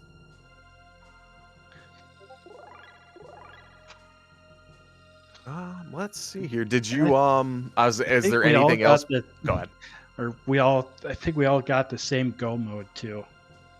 I believe Fitz could go Magus if you wanted to. But I mean, if you have Tyranno Lair, Yeah, I'm not going to Magus' Lair. But yeah, because he ended up. Fitz was actually, I think, the only one of you that actually went to Woe. He did end up doing Woe and found a bent sword there, so he could have gone through Magus, but I wouldn't. Go through Magus. I was thinking about it, but I did not level up the Magus character from Cathedral, and Water 2 was too far down. He didn't full clear, if memory serves. He took the fights with that Bantam Imps, but he didn't take every fight. So he did kind of like a half clear as far as chests and encounters.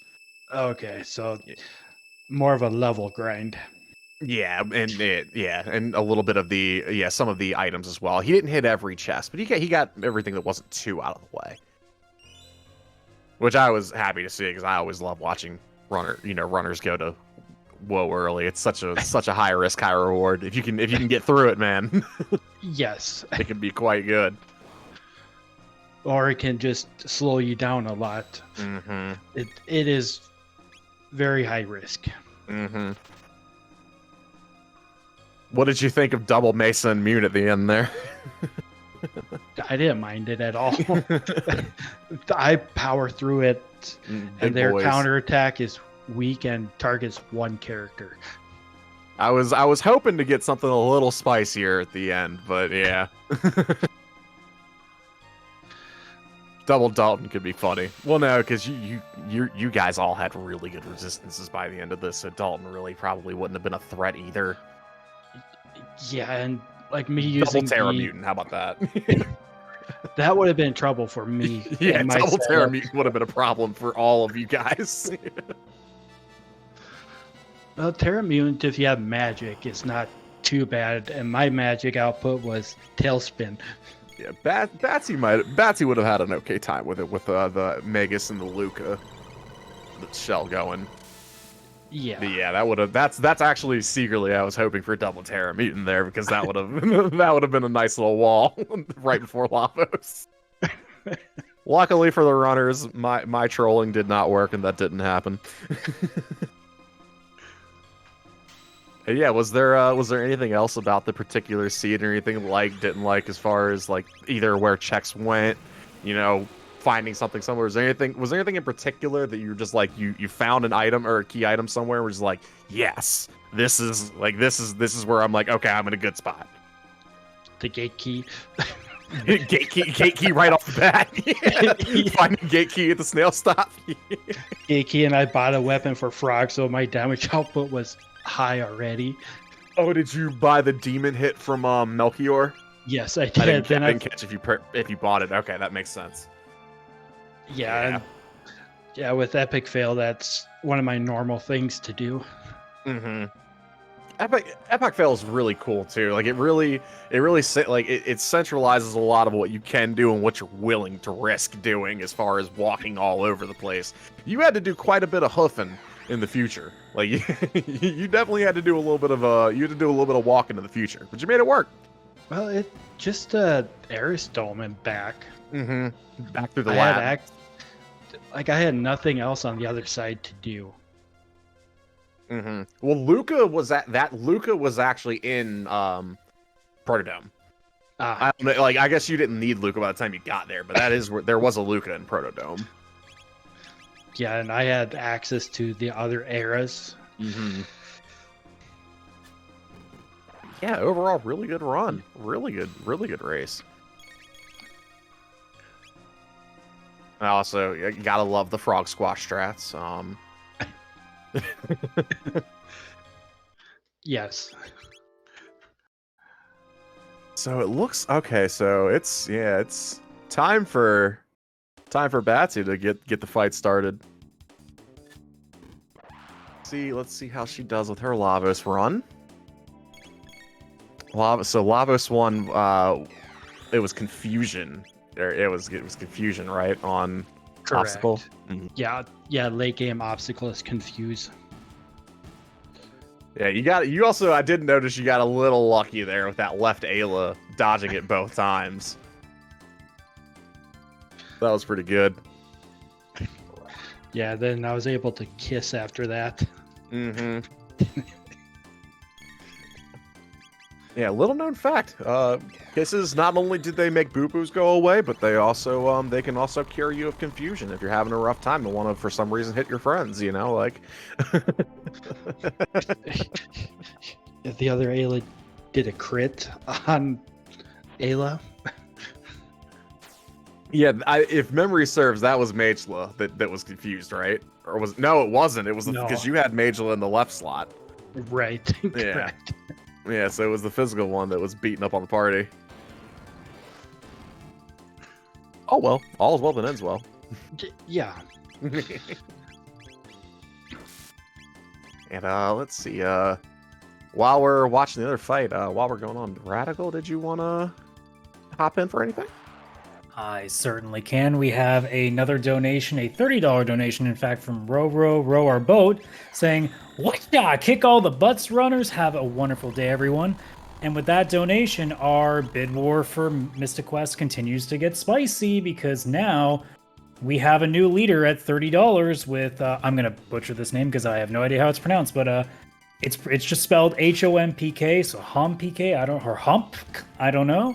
But right now that puts Tybalt behind for $5. So Tybalt's getting sniped really close as we're getting near the end of this run, and we're going to need that name shortly. So if you want to get this name changed before the Mystic Quest run starts, now is the time. Additionally, we have also opened up a bid war for the character sprite that will be used for the Zelda Link's Awakening DX randomizer tomorrow. There are 3 choices to choose from. There is the girl from Oracle of Ages, Link, and Richard. So if you want to pick what the sprite is going to be for that race tomorrow, I believe that run starts at 8 a.m. tomorrow Eastern. So if you want to get going on that, that is also open as well. But don't forget about the bid war as well for the top 3 choices that are going to go towards Soul Blazer, which is later tonight as well. Awesome. Yeah, Batsy's on their way. And I'm just going to point out that Fitz is trying to do left side skip on this. That is heathen technique. I'm just kidding. I've actually never seen somebody try to skip it from the left side, though. That's fun. I always go right. But he got the first half of the skip, just didn't get the second half. That's pretty common. And yeah, Batsy's going in. So let's see how Lavos 2 goes. The doors of doom open. I'm expecting, because all of the racers had pretty good they had pretty good gear by the end of this and pretty decent levels. Lavos 2 should be pretty simple. Lavos 3 is always, could always go wrong. Oof. Ouchie, ouch. Takes the double, doesn't get double targeted, which is very, very lucky.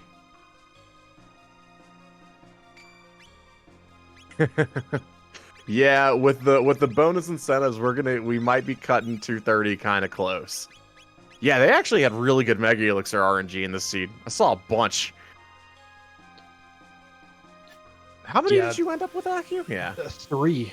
Yeah. The Aussie fight with the Switch, they were dropping Mega Elixir. So if Fritz went through Magus' castle, that would have been 4 more Mega Elixirs. Mm-hmm. Yeah, but I don't know if 4 Mega Elixirs is worth going through Magus' castle. Only if you know how to go through it really fast. Yeah, some of the skips in that castle are kind of odd. There's the one I didn't know this until recently, but one at the door right before Ozzy in Magus' castle. You know how it's one of those ones where you can kind of hit the A button over and over to kind of skip the prompt. You can soft lock right there. Don't know if you knew that. Oh, I've never soft locked there, and I don't press the A button. Well, yeah, maybe it's because you don't. Face, Yeah. I face left and go through the door. Oh, I go through right side, so maybe that's why. Yeah. Yeah, I go up the left side of the door, facing left. Have to try left side. Yeah, very true, man. That was an awesome thing we were talking about. It's like, man, they've already gotten like everything done, and we're not even close to the run yet. The generosity of everybody has been absolutely fantastic. Let's see here. Batsy's got the Lavos arms down, and she has Lavos down. Will she get the menu? And Fitz is going into Lavos. We could still hit underestimate here. Not by much, but yeah, they can hit underestimate here. Man, save points in this game. Or wait, is he going for a specific? No, okay, he just doesn't feel like removing.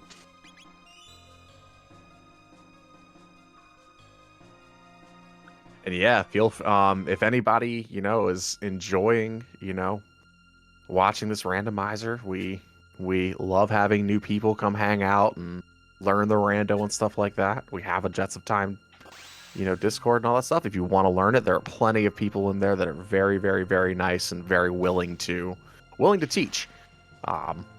So if you enjoy Chrono Trigger and think this looks fun, then there are like-minded people that will help you get fast at it. Let's see how Batsy's gonna approach this. Oh, she's got right side black hole. Interesting. Okay. And she's gonna go. Okay, so she's gonna go for a little different strat than we saw earlier. She's gonna physical down the left bit and then work her way across. Now, because her party doesn't have quite as good single target DPS as Aku's did, this is another strategy that can be pretty viable, just depending upon what your setup looks like. Aku was hitting 6K drop kicks with that Wander Mune. Yeah, it was all that Wonder Mune. Yeah, that was, you got some pretty good luck with that one, I would say. There's when you see 6K plus from a double tech, you're just like, yeah, we'll take that. We will take that every time. Oh no, it's okay. She's switching over to middle bit. Oh, okay. I wonder what. Oh, I hate middle bit. This. Oof. That's. Yeah, and that whole strat is safe because it never hits left bit. Mm-hmm. It's just that, do you have the single target damage to get it done in time? But she got middle bit down though. Now we just gotta wake Luca up. And get that stop out. So she probably won't get the most damage on this first run, but I'm still expecting with all of our runners having Blaze Kick, I expect everybody, unless something goes horribly wrong right before the middle bit goes down for somebody. I expect a 2-cycle from everybody, I think. Jesus, they have like 16 elixirs and stuff too? Man, this was a generous our consumable seed at least. Yeah, okay, so middle bit's already back. Would have liked to see a little more damage during that, but okay, so she's gonna do multi-bits, so she's gonna go ahead and finish off left bit now and go ahead and set up to never have the defense go back on. Now she can AoE down both of them. I like this strat, especially when you have a party that doesn't have the ridiculous single target burst that she's going with, like not having the power of Wander Mune dropkick. And then yeah, she'll be able to black hole both and then just start dropping blaze kicks on them. Just scared for what that middle bit does. That thing is the bane of your existence in this fight. Yeah, that's why I destroy it as quickly as I can. Mm-hmm. Me no like you when it gets turns. Big magic damage coming in. Not too big. With that magic barrier. Meanwhile, Fitz is going up against Perfect Cell. I mean Lavos too. doing a more similar strat to Aki, where he's just going full in physical one shot to make sure that both of the arms don't get a chance to attack and just try to clean them up one by one. Dropkick, the ability to use dropkick will definitely give you that. And we've got to be getting pretty close on Batsy's side.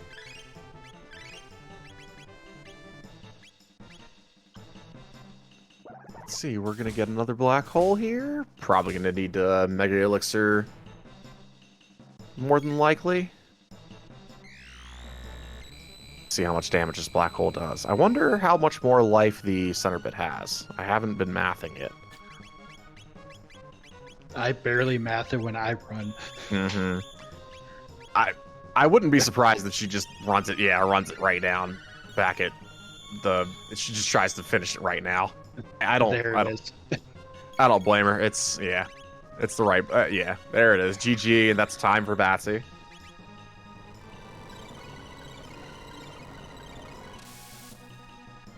Yeah, super close. Yeah, GG's Batsy. Good job.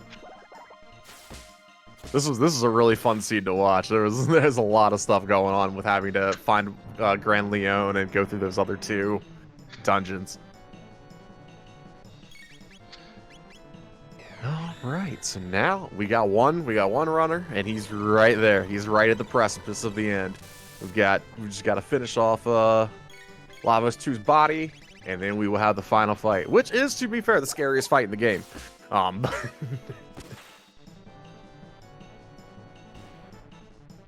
Ooh, let's see how these got 5K drop kicks. Oof. No wonder Mune's putting in work.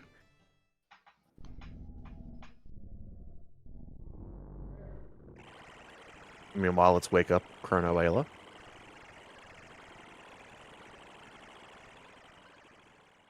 All right, we're here. Just hope for Fitz's sake he gets the menu. I didn't know free menu glitch was off for this, so kudos to all of you for hitting it. I figured it was off. Yeah. I missed that when I was looking over the flags earlier. And all three of our runners got the menu glitch. Awesome. So he will get his chance to get a quick full heal and full resource. Get all of his resources back, HP, MP, everything. If he wants to do any re-equipping for the final fight, which I don't know if he will. Yeah, just go straight into it. Let's see how the run goes. We're gonna... Okay, so starting with Dark Bomb. Probably just gonna drop kick the middle... Oh, no. Okay, we're doing Black Hole drop kick. Yeah, and that is a good safe strat with this party. Mm-hmm. Oh, okay. Okay. Because, yeah, that's... Wonder Mune. Cool. Yeah, just that's damage right there. Annihilate left bit, that you can go all out with full AoE attacks. That bit ceased to exist for sure. So now we'll be getting more black holes, and I wonder if he's gonna just drop kick. Yeah, no, he's just going for it. He's just straight going for it.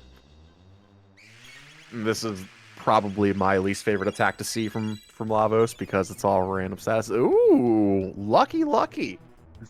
Very lucky. Lucky.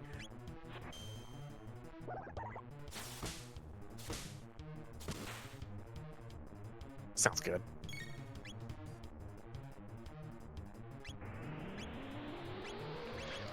GG's, Batsy. Ah, welcome, Batsy.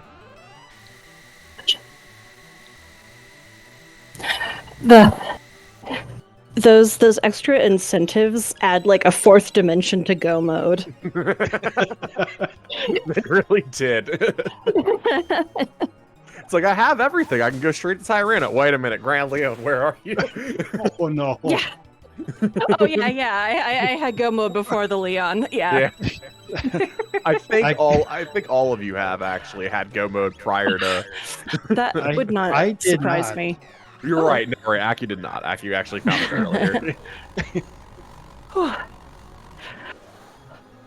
So Batsy, let's talk about the run. Talk about the seed. What'd you think? How'd you feel about it? How'd you feel about having to? How'd you feel about the early getting the early wings? That looked like it was comfy. I was really, really happy about that. Yeah. I wasn't. Of course. I have to assume when I'm racing, I have to assume that everybody else got it too. So like, I didn't want to get too happy about it. But I actually had left the epic in prehistory to go to End of Time because I forgot to go to End of Time before Dactyl Nest because I don't play that much epic fail, right? And so I was like creating this crazy route in my head of like, well, I'm gonna do Xenon Bridge and then I'm gonna do this and that and that, and then I'll loop to prehistory and pick up the epic, and I won't have walked anywhere I shouldn't have. And then the jets turned up and it didn't matter. So Oh well, there it is. yeah. So wasn't too bad other than doing math wrong and thus having to reset an Aussie's fort once. It's funny. Every runner had like one stop, like one like hard slap. Yeah, Aku got held up for he went to Mystic early, and Nisbel 2 kind of walled him. And yeah, it looks there was that one little the miscalc on on the triple tech, and then you caught what, like 1,000 damage from that slash spin cut or fire sword. I actually lived a pretty long time considering, but then they decided to delta me again without provocation, and nope. So triple techs, we got them too. No, I think what happened is I forgot. That's time on Fitz. Sorry to interrupt you, but there's time on Fitz. I mean, good job though. Yeah.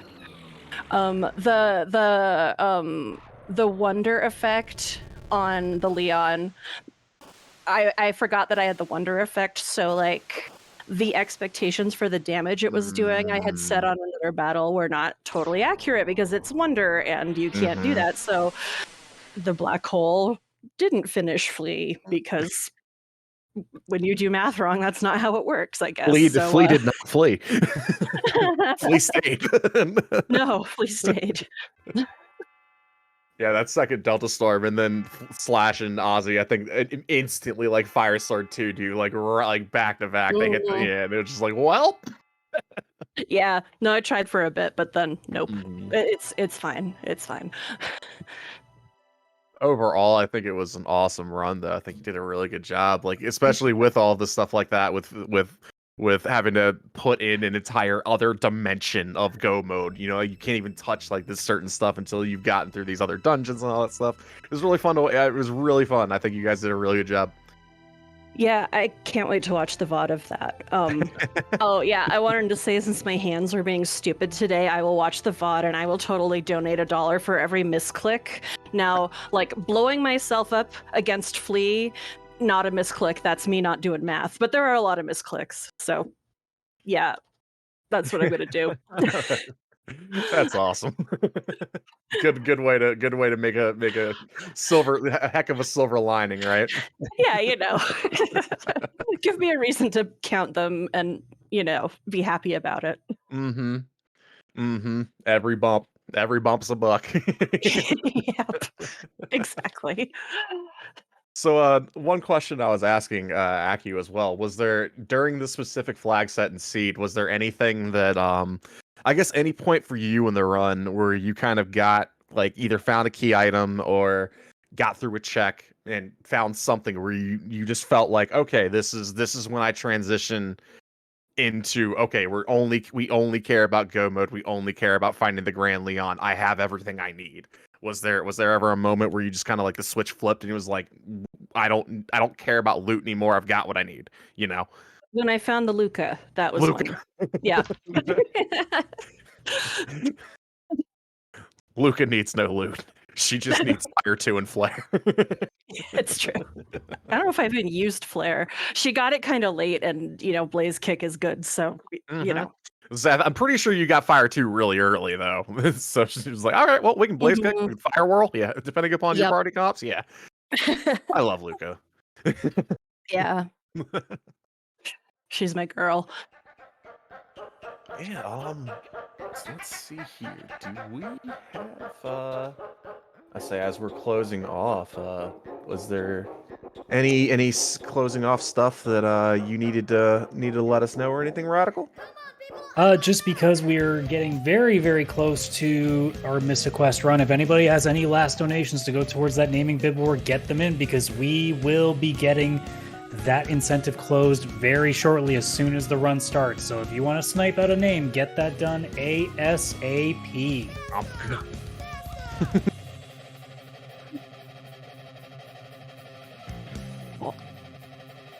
Awesome. So yeah, while we're while you guys are considering sniping names and all of that stuff, we'll keep going a little bit. We'll talk to Fitz in just a second as well. See what he thought about the seed and how his thoughts were on the run. It was really interesting for all the runners because like I was saying earlier, these are all very experienced runners that were in this race, and to have them to watch them do things that are very out of character for what you normally do in seeds, like looking for very specific things that Epoch fail, having to walk places that in vanilla you don't have to walk. Actually one thing I was impressed with was the fact that you hit every skip in the labs. And labs, you don't ever see labs unless you're running like I either like Epic Fail or like Chrono Sanity, not Chrono Sanity, but yeah, like Chrono Sanity and stuff. Yeah, Chrono Sanity. Yeah, too. Like those are the only times you're ever gonna see that dungeon, and there were a couple of times with all of y'all when you had to go places, even just the mountains, like right where I forget the name of the mountains, but you were the first gate from 600 to 1000. Yeah, Truce Canyon. Truce, thank you. Yeah. I know I bonked one thing that there are a couple unavoidable things there, but one of the ones I hit was definitely avoidable. Was it the one on the bridge? Oh no, you bonked the guy on the bottom. No, I do remember it now. Imps, I remember. Yeah. The ones you bumped the imps playing soccer. That's right. Yeah. I kicked their ball over the fence or cliff, I guess. Just Final Fantasy VII, you just kind of kicked the ball at red, you know what I mean? Hey, what's going on, Fitz? Hello. Hey, GG. Yeah, GG's all. That was fun. A lot of fun. Yeah, that was a marathon, but it was fun. Yeah. 2.5 hour seed. Yeah, that's a lot of stuff. Yeah, I didn't expect to do everything. I think my proudest moment was I hit both of the dactyl skips, which I don't think I've ever hit the second one. The clipping one, or the clip one into the rock, or the one going up the ladder. Both of the ones going up the ladders, like Mhm. before, like the character screen. I can usually get the first one, but I've never got the second one, and I got it, and I was like, yes. This run's validated, and then I got to go save Fritz. That was like the bonus of being think like, all well, of I you guess I actually gotta go to the saved Fritz. future. All of you actually saved Fritz. Yeah. Even Acu saved Fritz. I couldn't believe it. Beefers were healing for 9, Yeah. and we had like triple kick up, we had dark Yep. matter up, like yeah, that was Yeah. a really good call. Yeah. Yeah. Yeah, those 9 ethers kind of hurt for sure. Yeah, they suck. Fitz, you did one of my favorite things. I just want you to know. You were the only runner who looked at the fact that you said you had access to 12,000 BC and said, I am climbing that mountain.